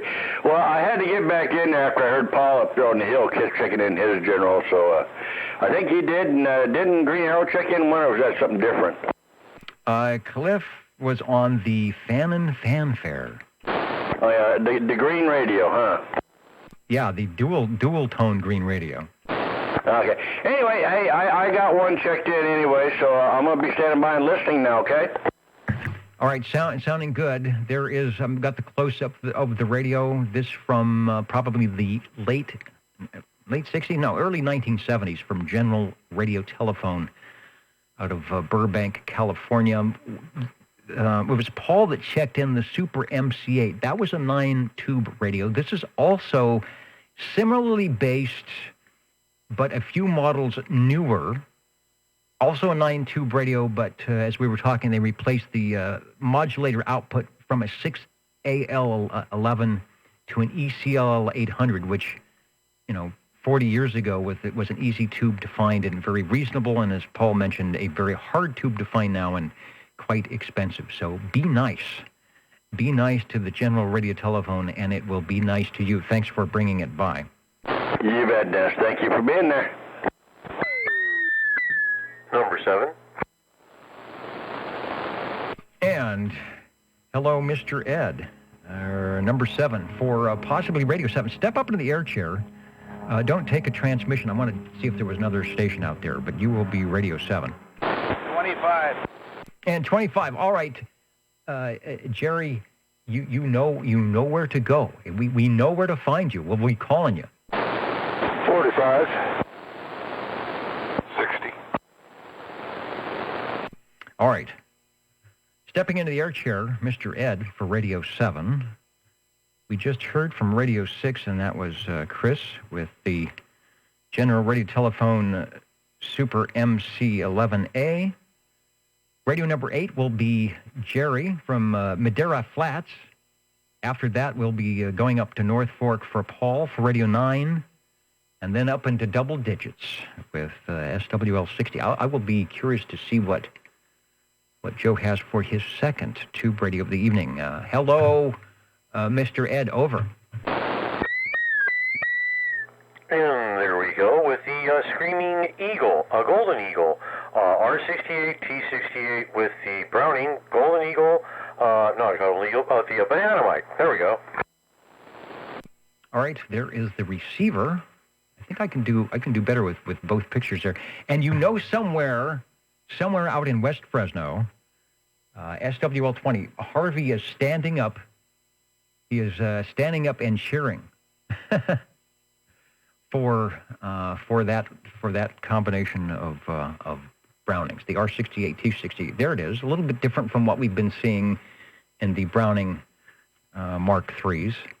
It is certainly a Screaming Eagle, and it is sounding quite nice. Take another transmission as we take a look here. Well, it was all due to Harvey that this thing's back on the air, so definitely standing up and waving a hand for Harvey there did a great job. Yep, a little two-piece radio, and it does pretty darn good. Two-piece radio. This is before they incorporated the sideband in any of the transmitters or adapters, and so the transmitter is the smaller of the two units. And the first of Browning's radio to be called the Golden Eagle, successor to the Eagle, which was a couple years, or ran 2 years before this. So this one came out in 1967, ran for about a year to 1968, and then they came out with the Mark II and the other accessories. The original price of this combination, and from what I understand, is you could buy the receiver or the transmitter separately in most of Browning's line, but the combination here would run you just under $400. In the year and a half that they put these out, there was a Series 1 and a Series 2. Series 2 transmitter has the lighted on the air light, and rather than spotlight on the Series 1, some receivers have a variable RF gain, others have a 3-position switch, and there was optional accessories like a speaker and a bass, or a cabinet to put both units into, which I think you said you have neither. But anyway, I want to give you, as Radio 7, another chance to take a transmission. Yeah, this is definitely the Series 2 in the makeup there. But yeah, no extra pieces, just the radio and the microphone. Would like to have one of those speakers, but the only time I saw one was they wanted close to $500 for it, so I kind of passed it up. Yeah, there will be others. I suppose if you're good in the woodworking, you could make something. I don't know if it required you to remove. It probably did, to remove the metal cabinets that were there. There is convection cooling going on, so I would think they'd have to have some type of louvers cut in to make things less toasty. Radio number 7, the Browning Golden Eagle. or as Cheerios Kid calls it, the Mark Nunn R68 268 from 1967 and 68. Always sounding good. Thanks for bringing that by. And thank you. And I'll let the next radio go. Yes, because we do have a next radio, and that would be radio number 8, stepping up. If I can't read my notes, all I have to do is look over there into the air chair, and I see Mr. Sidekick jumping into the spot. Hello, Jerry. Hello, Dennis. Hopefully you can hear me. The meters are working, so okay. Boy, this is like the world of outlaws of radio, man. I mean, this is all-star night. Boy, Chris's general radio, everyone sounds great, man. They're bringing out the big guns, man, the Brownings and the general radio telephone. Speaking of general radio telephone, and hello, Paul, this is the general radio telephone MC5 from beautiful downtown Burbank, California. Back to you, Dennis. Beautiful downtown Burbank. All right, let me get a picture for those who may not be familiar with the general radio telephone line of radios from beautiful downtown Burbank here or down there, I should say, in Southern California. The MC5, probably one of their better or best-selling radios, and that was early 1962. I've got, let me put up the ad. Let me see if I can do that. Progressive technical advances created the MC5, right for the schematic and complete technical manual, the world's most advanced 11-meter two-way radio, 3.25 watts minimum output, high-level modulation transformer for unparalleled talk power, new Zener diode, shunt noise clamp, and series gated limiter circuit for highest noise limiting ever achieved. New ultra-low drift oscillators for unsurpassed stability. New high-level tone signal. Tone signal, huh? Illuminated S-meter, 6, 12, and 115-volt operation, 15-watt construction. Net pricing, including microphone and crystals, $199.95. Optional accessories available. 6-volt or 12-volt cord was $495. Crystals for transmit or receive each was $295, and there was a 90-day warranty from 3501 Burbank Boulevard. Back to you. Well, I guess what I got out of that, Dennis, is my warranty has expired.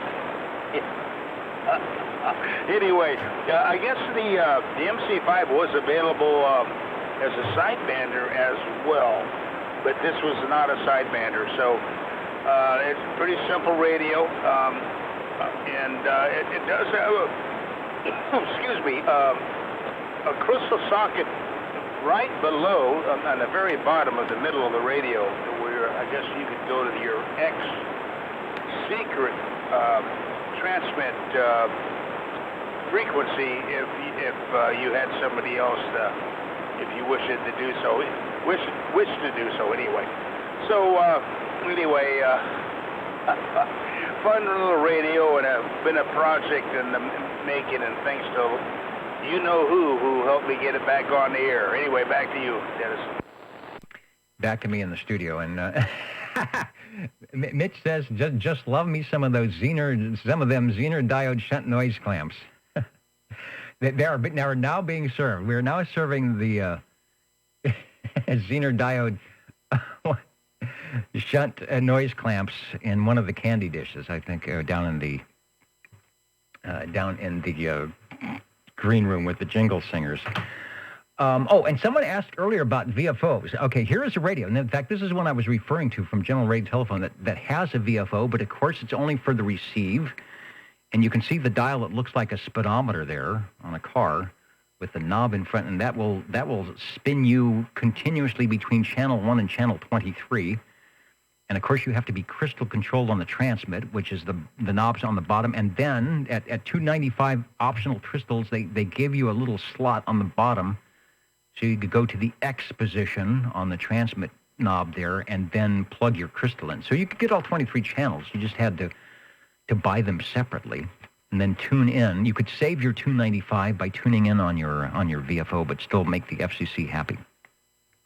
All right, before you leave with Radio 8 tonight, we mentioned that it did have the tone signal. That is the switch that's just below the S meter.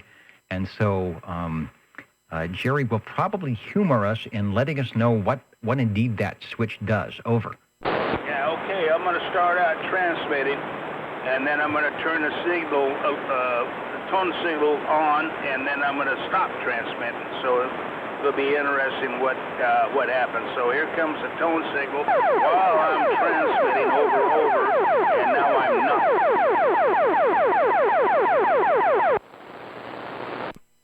Perfect. Perfectly 100% modulated, and we could even hear you through the tone signal. All right, thanks for bringing that one by. Over. All righty, Dennis, and I believe you mentioned before that the FCC kind of frowned on that because the only purpose I could ever imagine that this tone signal alert would ever be for would be for jamming. So probably a good thing they made it go away.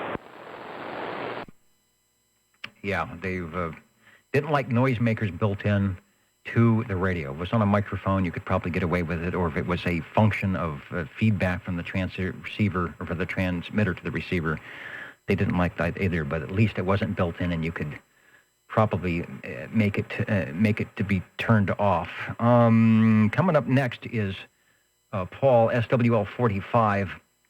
But I wanted to do a couple of things. One, I wanted to say hello to and check in from Canton, Texas. William checking in tonight. And also, I'm missing some great conversations because I'm playing with the radios here over on the video side, and I wanted to address a couple of things. Dave, you guys, he says, you guys should join us on 10 meter AM when the band opens up. Yes, I will. I have a whole logbook full of 10 meter AM contacts from long ago, back in the last sunspot cycle. So, yeah, look for us. Look for me on 29 to 29,100. I like when it gets really busy and you have to go above 100. The guys are up at 29,135, but that's the 10 meter AM window. And I keep threatening that maybe we'll mess up the band plan a little bit, and maybe on Sunday afternoons when the band is open, we'll capture 29,085 for some 29,085 for some of the stations that check in here on OTR, but are also capable of doing the 10 meter AM window. So I'm chomping at the bit. I got a couple of nice radios here that should do 10 AM quite well.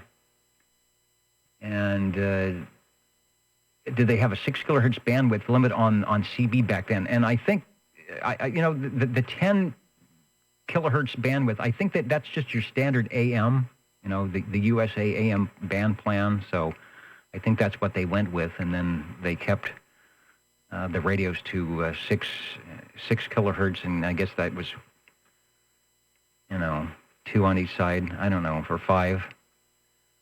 And I'm sure some of the early radios that weren't quite controlled so well may have been a little bit wider than that, but that's probably what the crystals would do for you, and they had the Collins mechanical filters as well. And if you were, monitoring your audio and running it correctly, which that's before the days of limiters and clippers, and they underestimated the typical 11 meter operator, I suppose, that wanting to tinker a little bit like ham radio operators would do, and realizing that yes, indeed, you might be a little bit wider than your 6 kc. But I think they just went with the standard. AM does a 10 kc, so why not everybody else? And I agree, Mitch, that MC11A is hard to beat. Hello to Captain Robert, waving a hand, saying Happy Mother's Day, and to be safe out there. Hello to AA4CB. Chris, probably the CB has more to do with Chris than it does with CB. I don't know. I haven't looked up your call, Chris, but hello from Florida. And I think that's it. I'm going to burn something up here if I talk too much. Let's see. Paul, are you there, Paul? Step up into the air chair before I talk everybody off the frequency here. Yeah, okay. Yeah, I'd like to check in my realistic TRC-X23A. From Realistic Radio, a lot of people didn't think that they made, or they had a tube radio, and they did. I don't know if that was part of Allied or not. But let me, I'm going through the Rolodex here. I'm spinning through the Rolodex, seeing if I can find the Realistic. I think we have a picture of that at somewhere. Give me the number again, over. Let's do it this way. Tango, Romeo, Charlie, X-ray, 23, Alpha. All right, I have, let me get the right camera here. I have a TRC-X23. Let me get the close-up on that. It doesn't say that it's an A. I will look to see if I have an A model. I'll get a closer shot and take a transmission. We'll see how well we do. Over. Yeah, this is the same exactly radio as that one with an A on the end. I don't know what the A's for on the thing. But anyway, it's manufactured in 1967, and it was manufactured in Japan. And I'm not too sure who was the main person in the United States that had him do it. They're just similar to the ICO radio. Very clean-looking radio. Back to you. Yeah, it might be Lafayette started doing some of the Japanese clones at that time under their name, and Realistic was also pretty good for doing import, one of the first import radios. Got super great audio. I'm looking at this. Let me go up to the extreme close-up. I'm looking at what the switches are. You've got a modulation light, which should be blinking pretty good. We'll find out what microphone you're using. External speaker. The PA. You know, they all use the audio section so you could do PA. I don't know if that was a big thing. I can't remember ever seeing anybody use a CB as a PA, but I bet they did. Squelch and volume and a band spread, which is a fine tune, and an S meter. Not bad. Take a transmission. I'll put the S meter up and see what you're doing on that. Yeah. Well, she flashes that little red light. It's very, very bright. It looks good. And I'm running a static D104M6B amplified and microphone on this thing. Back to you. All right. Boy, it's got nice audio. It's right up there with the any of your other radios tonight, where it's clear. It doesn't have pinched off, frequency response, but it's got, as Bob Heil would say, it's got that good communications punch. And the frequency, or the S meter looks good, and it's got some good forward movement. So everything is A-OK with that. Over. Yeah, you bet. I'm glad to have them not break down on me. It's kind of a rough deal. It does. No, anyway, it's a real clean radio. Like I told you, it has an all-copper chassis in the thing. I probably told you that. Really impressive on the inside. Besides, the outside is nice looking, too. Thanks for checking it in, Dennis. All right, and thanks for bringing it by. From Realistic, the TRC X23. I want to say that's probably a fairly rare radio. I'll have to, I know they have a lot of the Realistic Radio Shack catalogs online, and I'm used to looking at the ones from probably 69 and later. And I doubt this radio's in there. I think most of the stuff that they had and the ones I looked at was all solid state. I'd like to see this in one of the Realistic catalogs. It's radio number 9, and we're logging it in. I'm logging it at 9:50. Thanks, Paul, for that one. Coming up next, if I read my notes correctly, is radio number 10. And Mr. Hustler is at the microphone of that. Hello, Joe. Thank you there, Dennis. Now, that was a good-looking Realistic. Yeah, this is my pretty radio. This is a green one. Looks like you just rolled out of the box, Dennis. Immaculate condition. And I'm on the range expand. I don't know if I should be on that or not.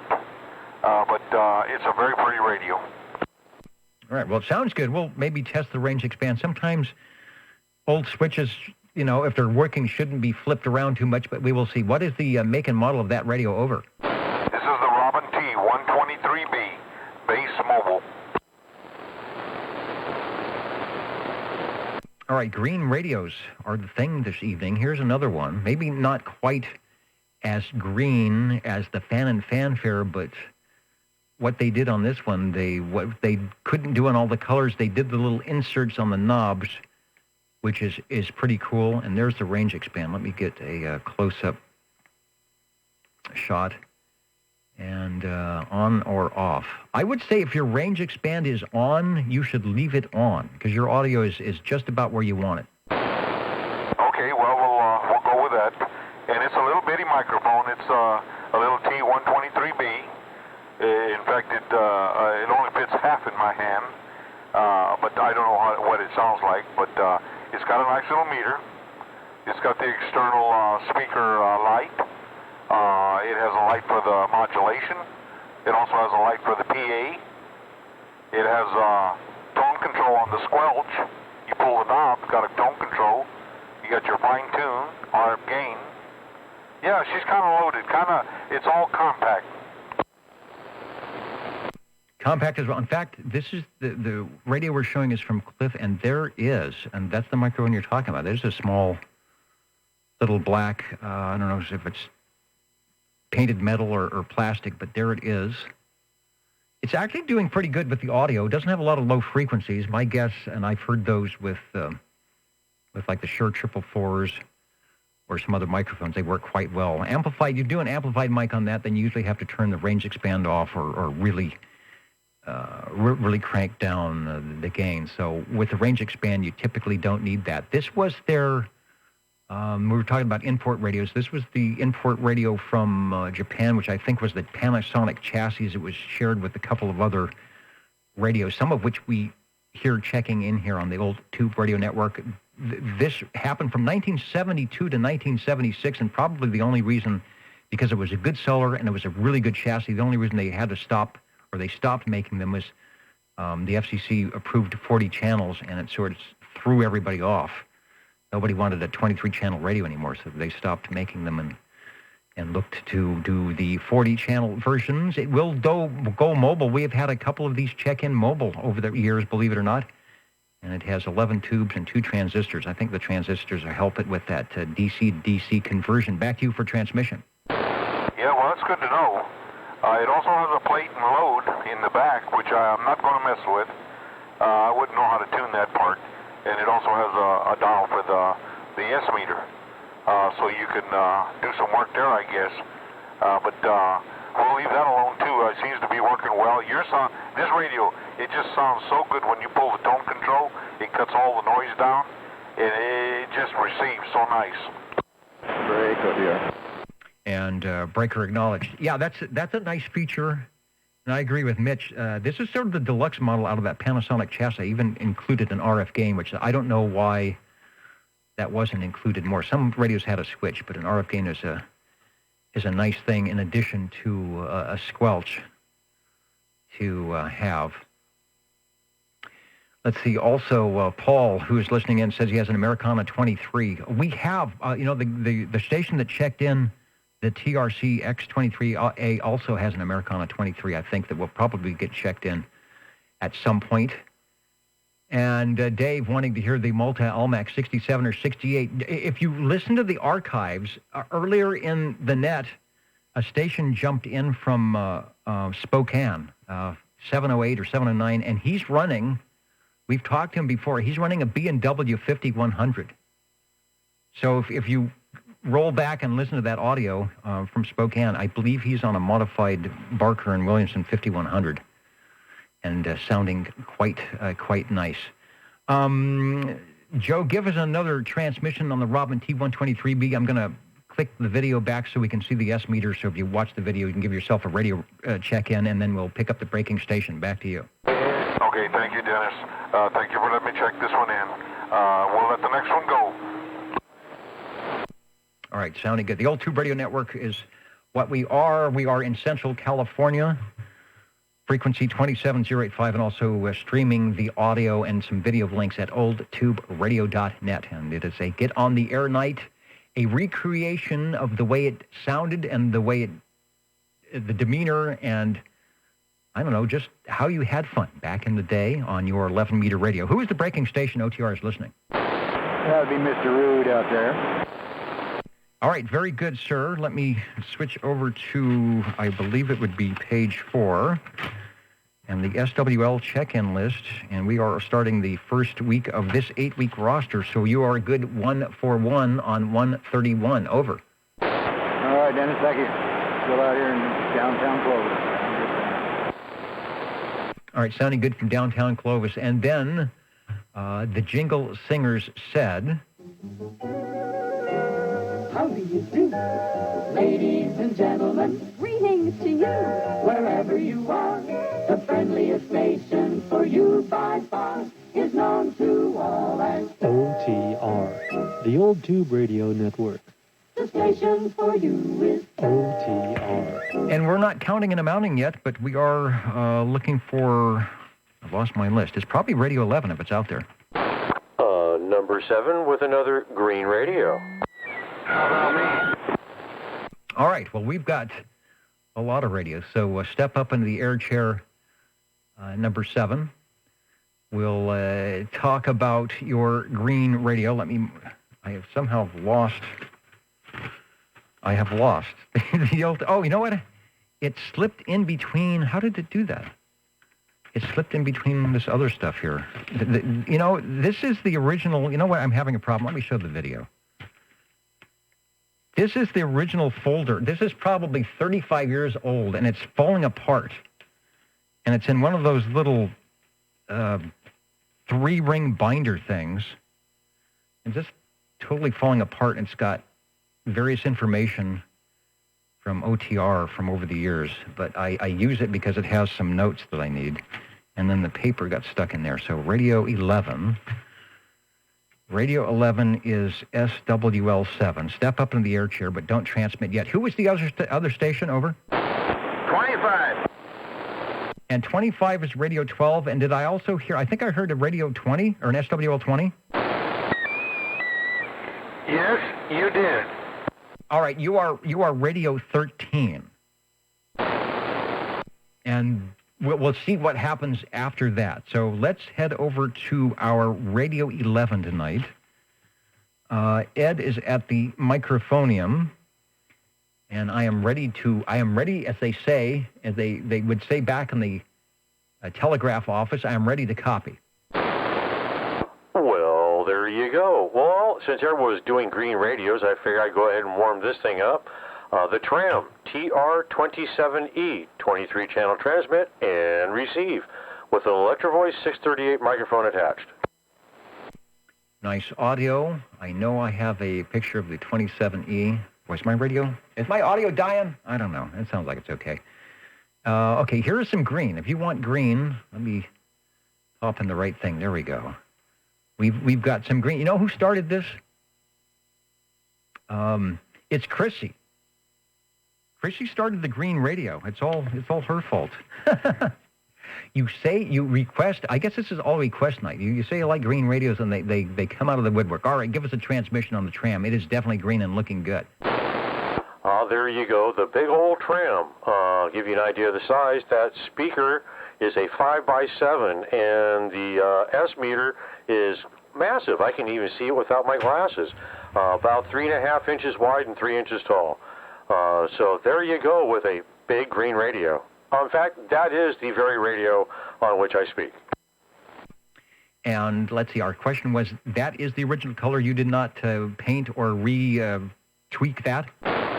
Nope, that's the original. In fact, little chips on the side of the paint you can see right down in the metal, and yeah, that's it.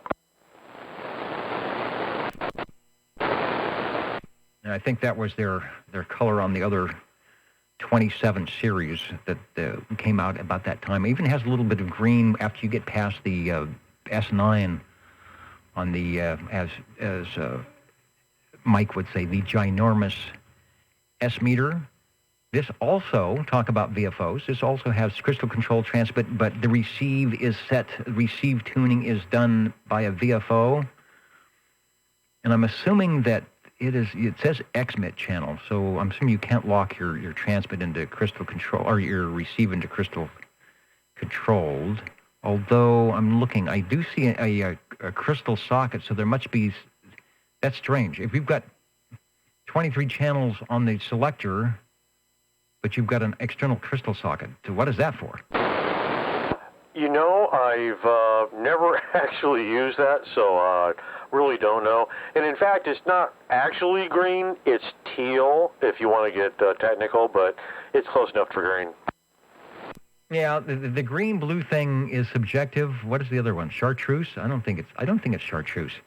I see the little switch, the X, the little slide switch on the bottom. So maybe they were trying to one-up General Telephone, saying, "Yeah, see, you can do Civil Air Patrol here as well." Or maybe, in the effort to keep things quick, you could have a switchable channel that you could go to with the switch. So if your favorite channel, like a call channel on channel 11, but you normally would be listening on channel 23 and you didn't want to rotate the dial, you could have that crystal for 11. That's what you should do, is have them channel 11 crystal there. That would be your OTR switch. And then you relabel up above where it says X. You would put OTR. All right, let me move on here. The Tram PR 2070, 1963 is when that first came out. Give us another transmission, and thanks for helping out the requests for green radios tonight. No problem. My pleasure, and I'll be looking forward to hearing the next radio. All right, as will I. The Jingle Singers are ready to do their 10 o'clock jingle, but I want to get another radio in here before we do that. So radio number 12 will be SWL 25. Hello, Jerry. Over. Hello, Dennis. I have a special surprise for you. I'm going to turn the mic over. Mr. G, this is Miss G. Just wanted to say hello. I haven't talked to you for a long time. Anyway, I'm checking in a sonar FS23. Anyway, love you. All right, at the microphonium, Miss Julie, SWL 74, who sounds as good on a 5-watt radio as she does on the 50,000-watt radio. On the big sonar, and you said that was the Model G. G must be your favorite letter. No, FS23, sorry. I made a boo-boo. Oh, well, maybe maybe I did. There are so many sonars from which to choose. So let's put up the sonar FS 23, and that is FS. I think meant that radio was once used by Frank Sinatra. Of course it was, because he's my hero. And my boyfriend in another life. That's okay. Back in your wild days, back in Palm Springs, no doubt. Move on to that. Anyway, love you, Mr. All right, thanks for making the long trek out into the Radio Shack tonight. It was well worth the effort. We enjoyed it. Our SWLs are enjoying the sound of the sonar. It is radio number 12, and thanks for bringing it by tonight. Over.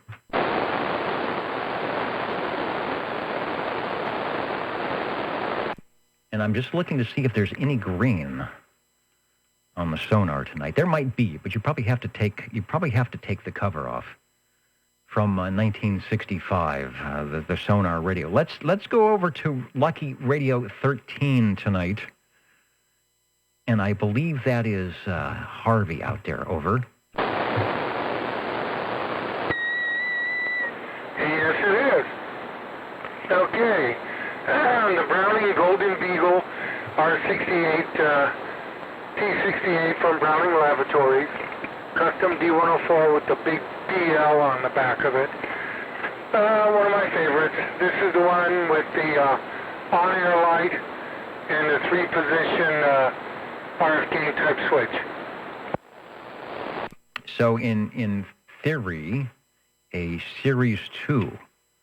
Not sure if we've ever had too many Series 1 checks, and I'm thinking that they probably switched to the Series 2 quickly for some reason. I don't know, but it is sounding good from Browning lavatories. Over.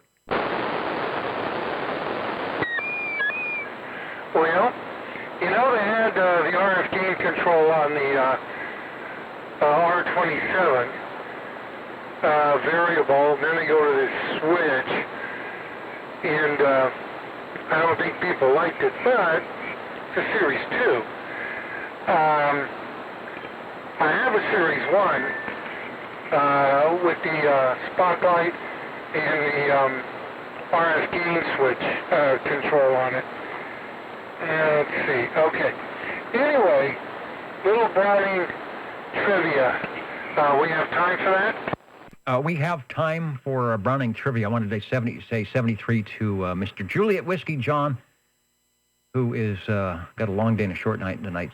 So, John, thanks for tuning in. And someone asking if I'm using a wideband receiver.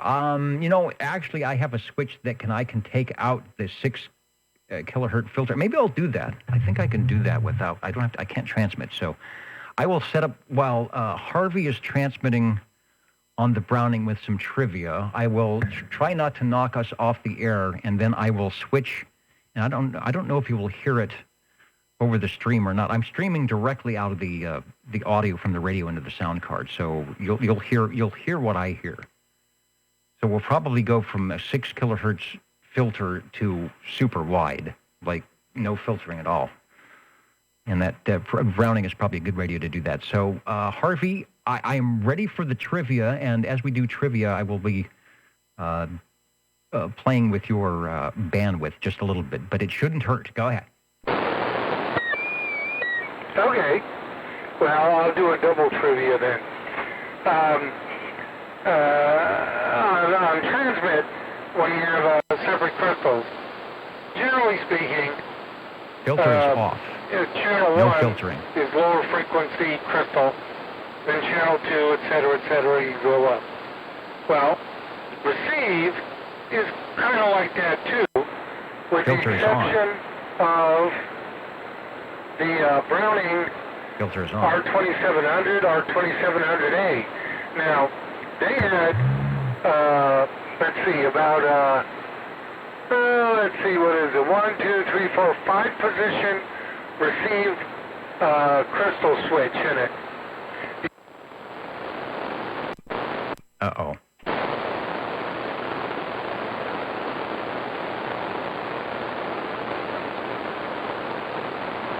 One, does he know he stopped transmitting?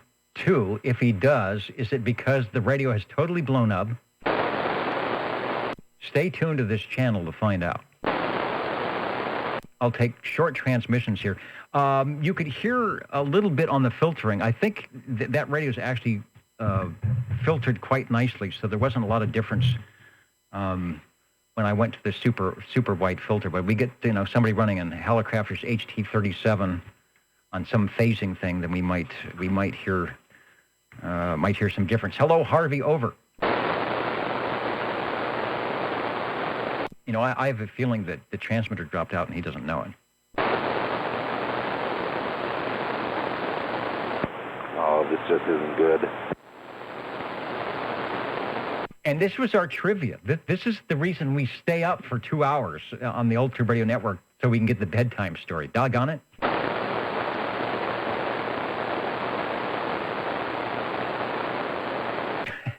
Yeah, and there's no green on that radio. I think when he stopped transmitting and realizes, because otherwise he would probably be on another radio. So we will continue with the trivia. He did respond on another radio on 2 meters. Oh, I'm listening on the crossband. I didn't hear anything. What happened, Dennis? Your transmitter dropped out completely over, or right near the beginning, actually. Okay, I better watch the meter. Okay, sorry about that. That's weird.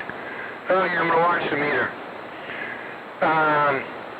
Basically, I was saying that on receive for the early receivers, the R2700, R2700A, they had a 5-position switch for crystal receive.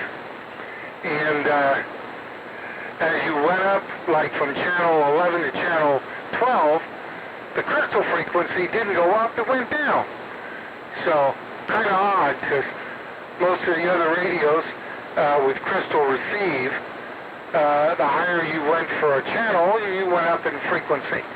But not on the Browning, you went down. Was it doing some multiplying thing? That is to say, you're not putting a 27085, you're putting some mixing. That's very odd. Well, the channel 11 for the R2700 and the R2700A for receive is 4.77 megahertz. I believe channel 12 is 4.79. Because I have some of those crystals. In fact, I purchased two from someone parting out a R2700. I did that today, my stimulus check, or whatever it's called. Anyway, so that was a little bit of trivia there. All right, interesting. It could be a bit confusing if you weren't paying attention. We did do the test for the receive bandwidth from the 6 kilohertz internal filter to no filtering at all, and it sounds like the SWLs were hearing what I'm hearing. One is that there is a difference, and two, it brings in background noise. I can rotate the VFO and actually hear you on 27075. Believe it or not, but I don't have the 6 kilohertz filter in. But on that radio that is probably transmitting right where it needs to be on bandwidth, it fits right in my pass band just nicely. The Browning Golden Beagle R68, Browning Laboratories R68 T68 is what you are on, and I believe that is your standard issue, right? This isn't something new in the shack, right? No, it's the it's what I use 99% of the time. It's the kind of easiest one to reach to. But frequency-wise, I am low. I'm at about 083 point something.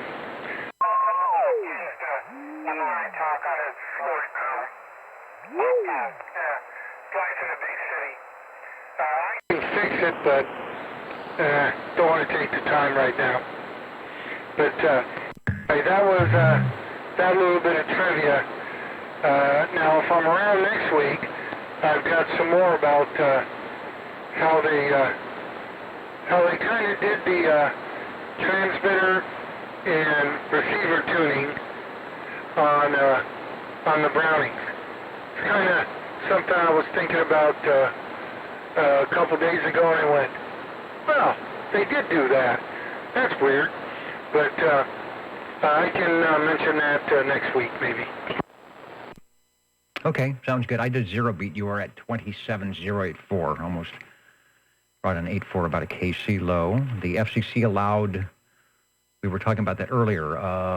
Someone had mentioned VFO for the transmit. Not on that radio, but on the Mark III, you have a way to adjust your transmitter, crystal, plus or minus 700, or 700 all the way around. I don't remember, because the FCC said you could have, a 700 kilohertz difference. You're a little bit out of that passband at 1,000, but it sounds good, and I think the FCC is busy trying to find the keys to all their field offices that have been closed. Hey, Roger. Yeah. Maybe if I find out I'm not working next week, I'll pop the top off of this thing, the transmitter, and get it back up there. What I think I did last time is I put it right on 085, which was a mistake. I should have put it on 085 3 or 4, and then let it slide down a little bit. But I didn't do that. Or, if I really want to do it, there are two parts in there I need to change, and then it'll stay solid. But the retuning about 2 minutes once I have the top off, and even less than that. So I plan to do that. I don't want to do any soldering. Okay. Probably check back next week or week after that, depending on if they let me out. If they let you out again, they're coming to take me away. There's nice young men in their clean white coats. We won't go into it now, but you mentioned there was a modification. I don't think that's what you're talking about, but it was from, I think it's Greg's book on the Browning. And I think you said it's some type of internal audio modification. Am I thinking correctly for the Browning here?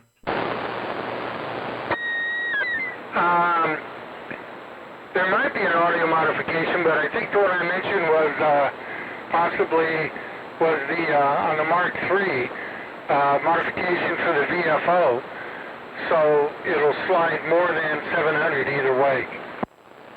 Okay, that's true, but I think there is a book out. It's a guy I would really like to talk to if I get the phone patch set up. It's Greg Howe, who has the book. It's available on EB. I think he said it was S9 Productions or something like that, 23 S9 Productions. Anyway, I'm off on that, but he had some specific stuff for the Browning, and I think it was the Mark III. So we'll discuss that more later as we count in the mountain. Jingle Singers are getting ready. Over.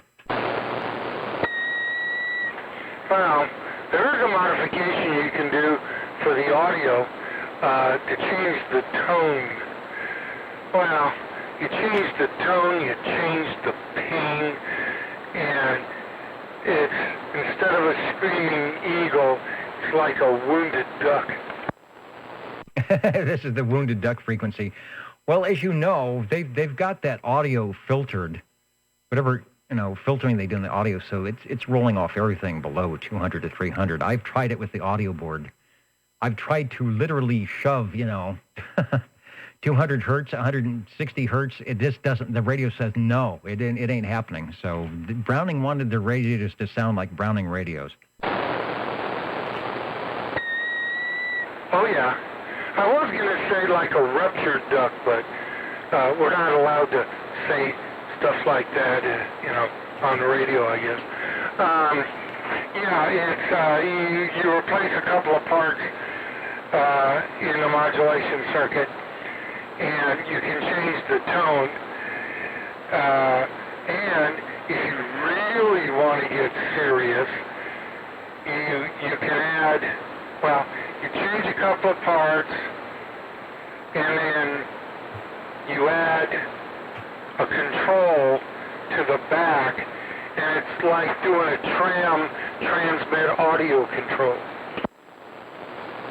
Oh, all right. Yeah. Do that. There's compassion. My FT102, which there are many over here, has that on the bottom. It's actually a high frequency and a low frequency. And they're two little screw adjustments, and they actually work quite nicely. But if you're running audio stuff, you just open everything up wide and then do it that way. And then of course there's the go in and change the coupling caps on the audio to this and that, and do other things. They roll off a lot of the super low frequencies to keep out the hum. But if you're going to do the audio board thing, sometimes you want to be in control of that. All right, Harvey, thank you for your input tonight and your radios. The Jingle Singers are getting ready for what they do best and counting and amounting, and we will clear frequency and take any check-ins if they are there. Over. And you are listening to the Old Tube Radio Network. And Jingle Singers, are they ready? They have so much fun over in the green room that oftentimes they don't pay attention to my cues, but they also want to go home tonight. You're tuned to OTR, Channel 11, right here in Fresno, California. Stay with us. Old Tube Radio. And be modern. Counting and amounting, and we will be back.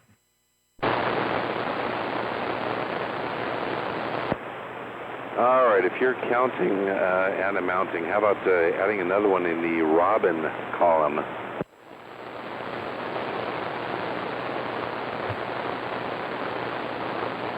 Hey, let me get back to the control room here. Hello. Yeah, I can do that. I had the Rolodex. It was actually flipped over to the R's, and I went back up to the B's for the Brownings. So let me go back, flip it back over to the R's, and tell me what Robin you have over. Well, since it was so hot today, I thought I would use the hottest radio in my collection, temperature-wise at least. My Robin T123B is in Bravo for baking. And that's also an apropos selection tonight, as it seems that our theme turned to green. As Kermit the Frog once sang, "It ain't easy being green." Back to you. Yeah, quite true. I actually had to ask someone to confirm the fact that this was a green radio a few minutes ago, and yes, it was. What can I tell you about this? I'm actually sitting on the floor. I usually don't. I'm not really looking at the radio that much when I use it, but I'm kind of sitting in the floor or on the floor in front of it right now.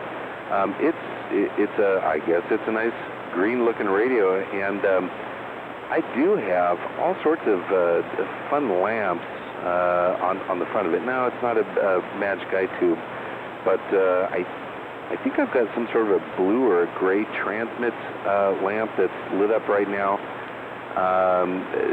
The modulation, it does have a modulation lamp. It's really small, and no, it's really not being illuminated quite so much. I'm using the stock microphone on this, which is unamplified, and well, according to the modulation lamp, it's definitely confirming that this is not an amplified mic. But the audio sounds good. Yeah, this radio could be a true nightmare for you with the green knob inserts and the green insert surrounds, and then the S meter that's green on the bottom and the red once you get past S9, and the channel selected that's green, and the receive light that's green, and the transmit light that's red, and the mod light that's red, et cetera, et cetera. So you do quite well driving this. Oh yeah. There's just a couple kind of quirky things about it. It does have on the right side of the radio, it's got an external speaker button that you can press, and I guess use an external speaker, which I don't have hooked up. And then it also has a separate PA button. Now, I know whenever I press the PA button, there is a dedicated lamp that will illuminate to let me know that I'm going to go, whatever, speak to my neighbors out in the backyard or whatever happens to be hooked up there. But the external speaker, whenever I tag that button, there is a lamp that I guess should be lighting up whenever that button's pressed. That lamp is just barely illuminating on that. I don't know if you actually have to have an external speaker kind of hooked up to the radio. I didn't think so. I don't know. Hope nothing's going wrong with this sucker.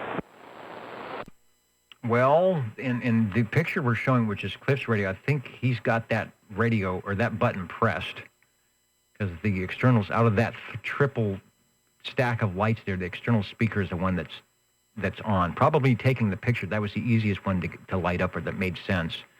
And to have modulation, you would have been screaming into the microphone and have it keyed. I never thought of those as buttons. You know, I've been looking at this radio for years and years, and I always thought that was some type of a cover over a jack or something. So it's a physical push button like an old car radio, where you push it in and it goes clunk and something happens.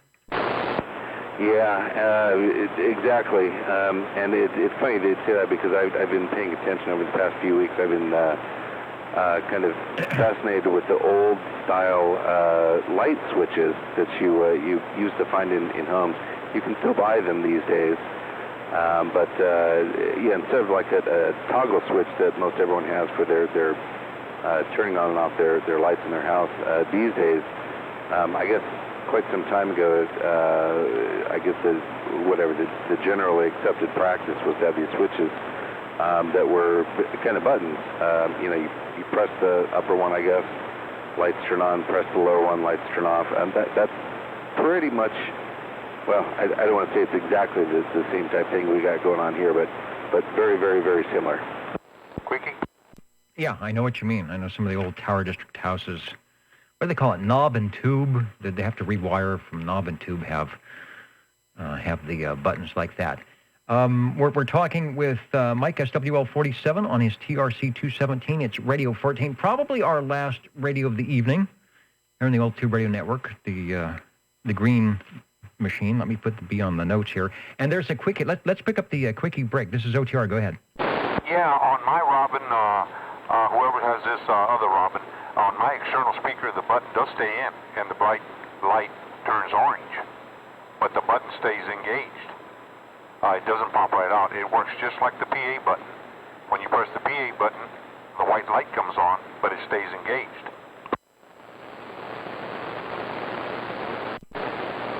Maybe you have a button caper. Okay, I wasn't sure if it was my turn or not. Yeah, okay, so both of my buttons, you do press them, well, I didn't try pressing them both at the same time, but they are, both of them function independently. So maybe that was a bad analogy I used a while ago about the home light switches. These, they kind of resemble that. They don't function like it. Both of them, you press it in, it'll stay in. You press it again, the button will pop out. My PA, when someone is just keying up right there, my PA button, you tag it and it definitely stays in, and that PA lamp lights up very, very, very well and stays lit. Again, you tag that PA button, again, it'll turn off. The external speaker button is the same way. You press it, and it'll stay in. But boy, my lamp is just barely illuminating or lighting up. That's curious, and I'm actually glad that you chimed in to let me know about your radio. I was kind of hoping that you would. Yeah, well, check it from the inside. It may be pulled back. Maybe the light is pulled back away from the orange cover. Sometimes that happens. You might want to push it in and, so it'll brighten up the cover. Okay, well, let's see here. Yeah, I don't know. I'm going to have to, ooh, this is good. I got homework. I like having homework now. Yeah, I'm going to have to get back to you on that. There's something going on there. It's just not very bright, and I can't tell if that bulb has fallen back there, although that's a pretty intuitive hypothesis there. So, good. I got homework. I'll turn that in next Saturday night. Okay, just thought we'd throw our 2 cents in there. Thank you. And this is the 2 cents frequency. That's why we do so well here. All right, Radio 14 is good. The Robin T123B. Our SWL tonight, Chrissy, who's listening in, compares it to a well-decorated Christmas tree. And that's a good comparison, Chrissy, because the operator of this radio, Mike, often during Christmas time will take his portable walkie-talkie and go out to an area of town that has a 2-mile stretch of decorated homes and front yards and flora and fauna, and transmit, not with that particular radio, but transmit for our Christmas edition of the Old Tube Radio Network, describing the Christmas trees. So it's I guess appropriate that he would have a Christmas tree radio. Mike, over to you for transmission. I'm going to get signed out of here at 10:33. But I appreciate the Robin T123B. Our fans of Robin radios are proud of you. Oh, good, thanks. Yeah, it's funny that you bring Christmas up. I was actually watching, I don't know if it was on one of the PBS stations tonight or something else, some other over-the-air broadcast. I was actually watching a little bit of the Johnny Cash Christmas program. It was kind of odd when you're just a few degrees away from 100 outside, and you're watching a Johnny Cash Christmas program. was kind of fun. It didn't last very long. I couldn't stand that much of it, but it was kind of interesting. But anyways, on that, thank you for letting me check it in. Everyone else sounds great, and thank you to the other gentlemen that chimed in on the 123B. Again, I was hoping that you would, and I certainly appreciated that you did. So thanks, everyone. 73, and stay out of trouble. All right, well, they're having Christmas-like weather in most of the U.S., not here where it's been close to 100 degrees. So maybe that's why you're watching Christmas special and didn't know it. You know, it sounds like the band is starting to open up, so let's get signed out of here before it gets too wacky. Those of you check your 10-meter beacons. Maybe I'll do that before I sign out. We'll scroll through the 10-meter beacons and see if we're hearing anything before we sign off tonight. Thank you, Mike, for the Robin Radio. Are there any other stations that would like to check in before we sign out of the Old Tube Radio Network tonight?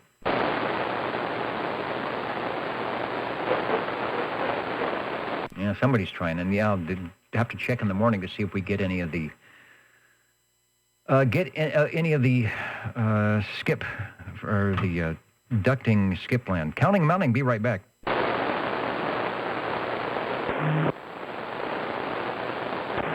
Hi, Dennis. All right, 73. All right, I see the orchestra is ready to do the fanfare. This will also help for the fanfare radio that we had tonight that didn't have the fanfare. Ladies and gentlemen, time now for the current OTR totals. The current and final totals as we have them.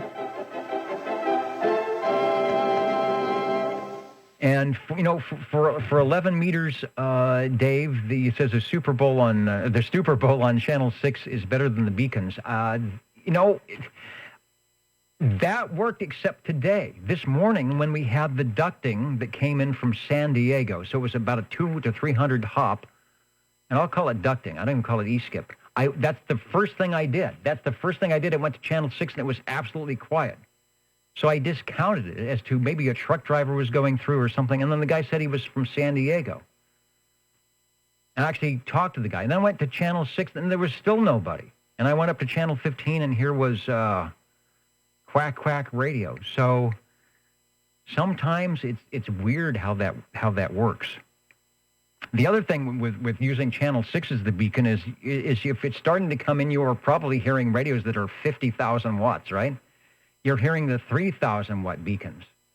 Now, just because 11 is open doesn't mean 10 is open, but I like when I go to 10 meters and I dial in a beacon and I check it on QRZ and it says 5 watts, I think, okay, if I'm hearing that on 5 watts on 10 meter, I know my piss weak, as WA1HLR would say, my piss weak and yellowy AM signal on 11 meters might make it through.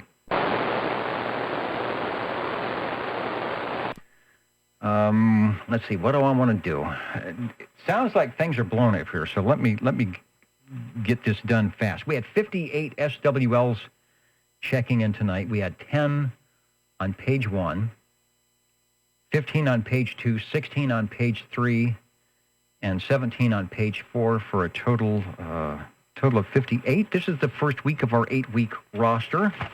For those of you playing the home game, mark in that Ray, Mr. 360, is our new 00. And I think we added an SWL tonight, didn't we? It was Eric who checked in from the video side. He is SWL 72. So write that in on your list if you haven't already. Let's see. Also, what can I tell you? Let's go through the radios. The most heard manufacturer, and I was remiss in not figuring it out here. It may be the Brownings at 4, or it could be the Robins. They had 2. General Radio Telephones at 2. Okay, it is the Brownings tonight. And we started off with the Browning Golden Eagle Mark III SSB. That was from Mr. Ed. That was followed by the Browning Golden Eagle Mark III SSB from Jerry. So they were stacking the deck early tonight. The General Radio Telephone Super MC8, the first of the Super Series. There was radio number 3 from Paul. Our green radio that started the Green Machine, the Fanfare XM2300 from the Green Arrow. I guess that's appropriate, the Green Arrow on the Green Bannon. Radio number 5, Hustlers, on his E.F. Johnson Messenger 223. Mr. Go Boy on the General Radio Telephone Super MC11A for radio number 6. Radio 7 was Mr. Ed on the Browning Golden Eagle R68 T68. That was followed by Radio 8. Jerry on the General Radio Telephone Super MC5.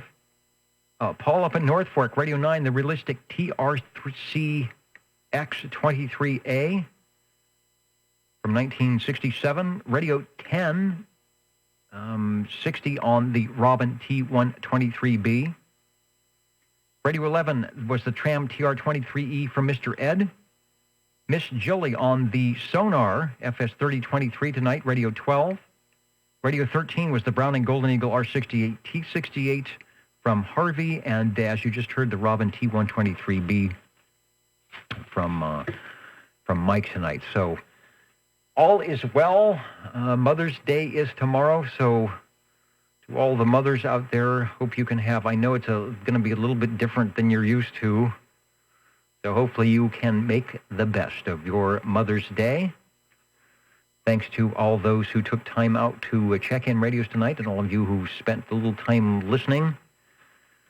The Old Tube Radio Network every Saturday starting at 8 p.m. here from Central California, and hopefully you do something similar with them. Get on the air night where you are. Thanks to SearchLawrence.com and Frodex for the Nixie tubes, and thanks to all of you. We will try this again next week.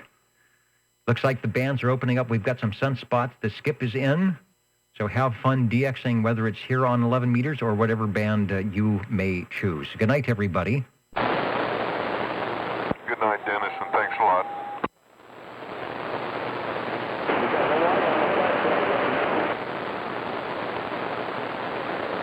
Good night, OTR and Bozo Control.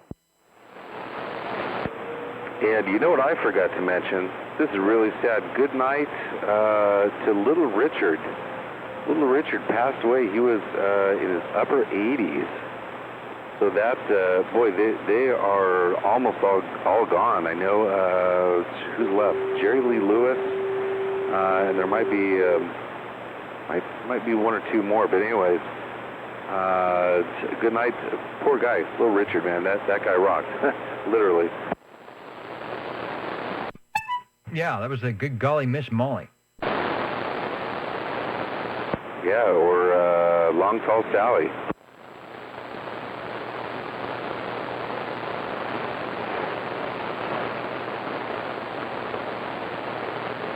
All right, I didn't say good night to the real troopers that stay out there well into Sunday morning. Wisconsin, Minnesota, New York, New Jersey, New Hampshire. Don't get too many New Hampshire stations checking in. Hello to Washington, Wisconsin, the UK, lots of stations in California, New Jersey. Good to have Chrissy along tonight in Sevenland. Maybe we will chat as the conditions get better and the bands open up and I figure out how to get my doublet back up in the air and some towers up where they should be. Yeah, and I think I'm hearing DX, so I'm gonna jump over or keep the audio stream going here and see if we can pick up anything on the 10-meter beacons before I jump out. I'm kind of thinking that I'm not going to hear anything, but you never know. All right, good night, everybody.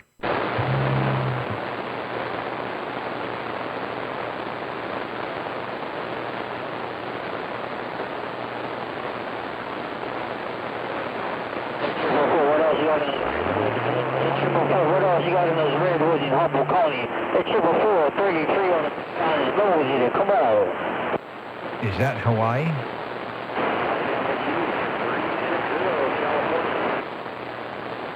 Let's see if Ray can do it.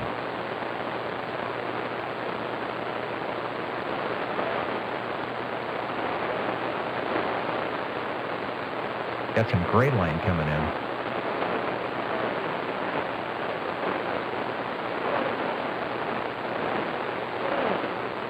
Ray's got some altitude. All right.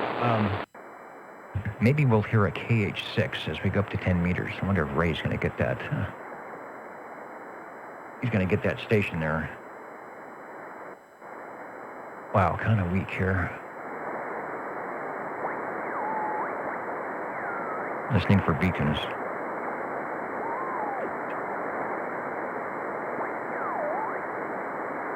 Any KH6s?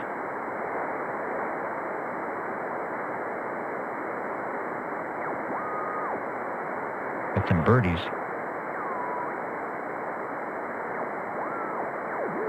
This is on the Starduster.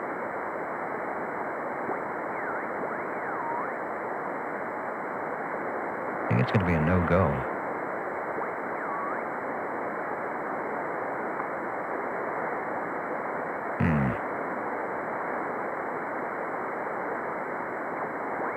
Well, that's disappointing. Maybe we should check out Channel 6. All right, let's do that. Let's see what's happening on Channel 6.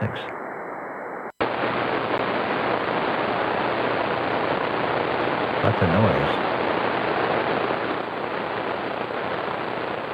There's Channel 6. Back to 11.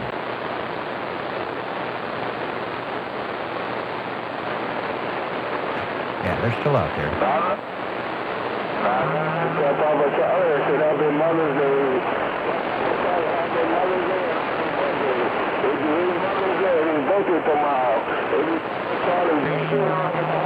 All right, so we signed off just in time. I think we signed off just in time here. I thought you were talking about that particular radio. I didn't realize it was a spectrum analyzer. Now there's some AM. That is, huh? Always a challenge. Yeah, working in my workshop. There's the Steve, guys you're on right. I'd like to get 3870. back onto it because that's just more to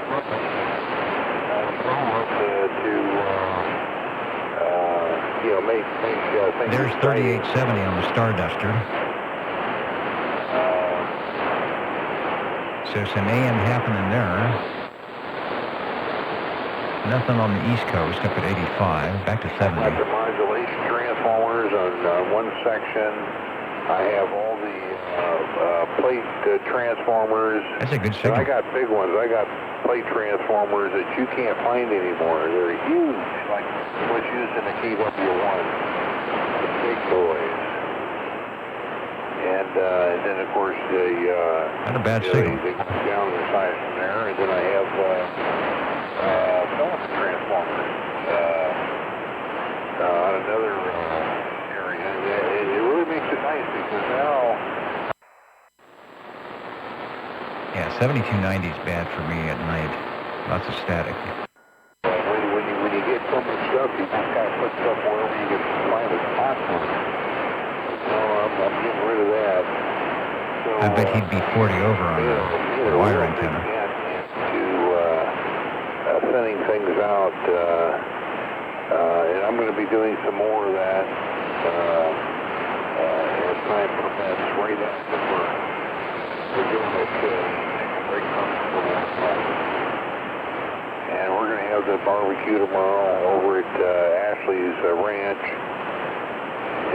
So that's what we'll be doing tomorrow, and looking forward to it. That is an old buzzard That was transmission. part of the reason why we were going shopping today, is to get a few of the extras and get some things preserved, stuff You like can that. tell that is an old buzzard AM transmission right there. So spending time with them is going to be a lot of fun. Matter of fact, The Santa's on relays their, click in, you are their keyed big up, house on and you'll be on the air for 10 I minutes. think they got like 14, 15, 16 acres.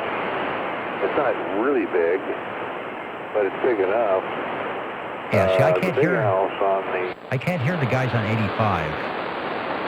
See, there's 85 here on the West Coast. There's 3885 on the West Coast. It's just, and that's because my antenna is sorry. I'm just on the vertical. But the band is open.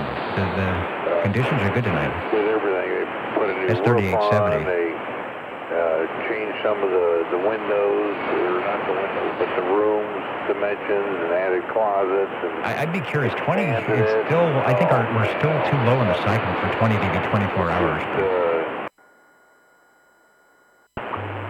There's the WWB is still on though, huh? 5 hours minutes, according to the Earth time.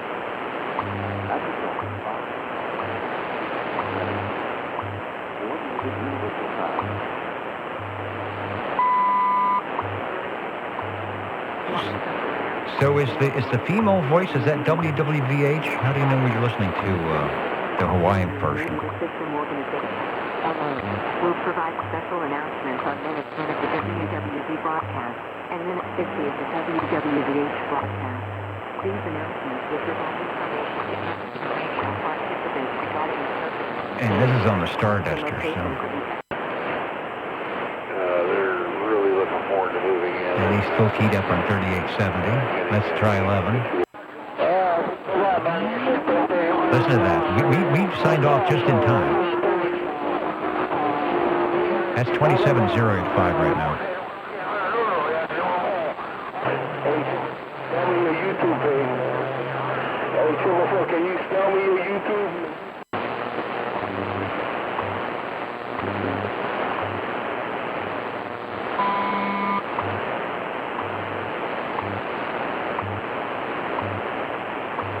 Yeah, that's their 50 after announcement. When they do whatever they do.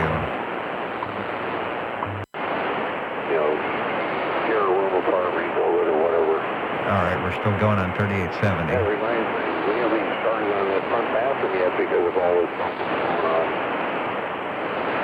Get ready to do that. Wow, now it's quiet on 085. Who would have thunk? All right, I got to jump out of here, check on some things. 444. I wonder if Ray ever got into 444.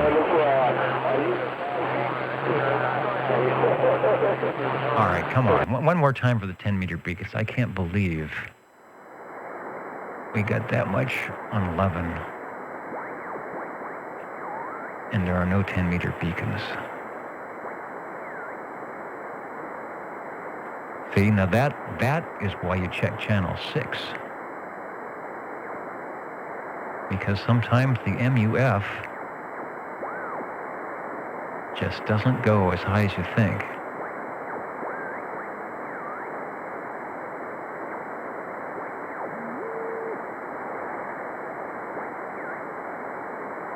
Just a bunch of birdies.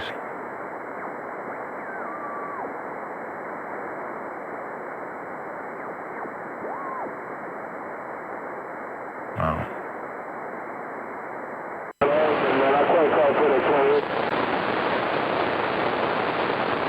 Even 6 is not bad. So on channel 11. Hey, Triple 4, pineapple juice squeeze one more time for the big gate. What time is it there? 7:30? 8:30? See, the sun is just going down. The sun is just going down, so that's the gray line in Hawaii. All right. That clean and all that.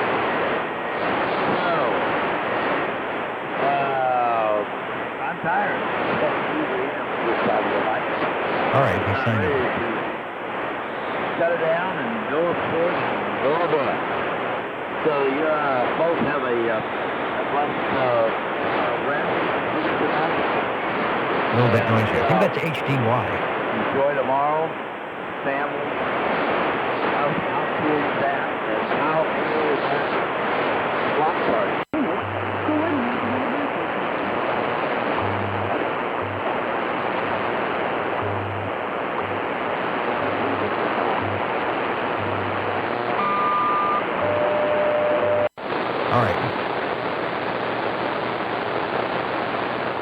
All right, the static's driving me nuts. Good night, everybody. And good DX. So the gray line is into Hawaii from the west coast. Right there from pineapple juice.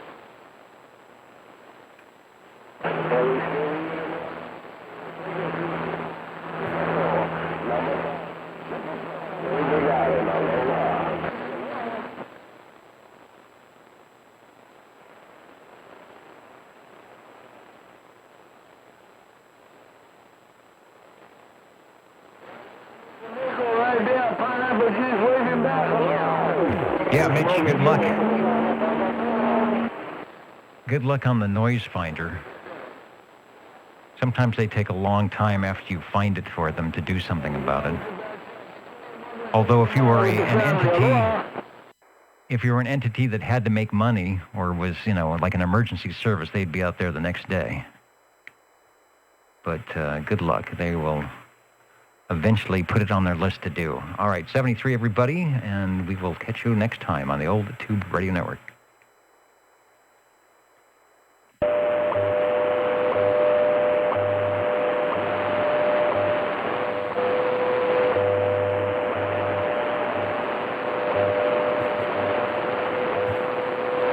At the time, hours 56.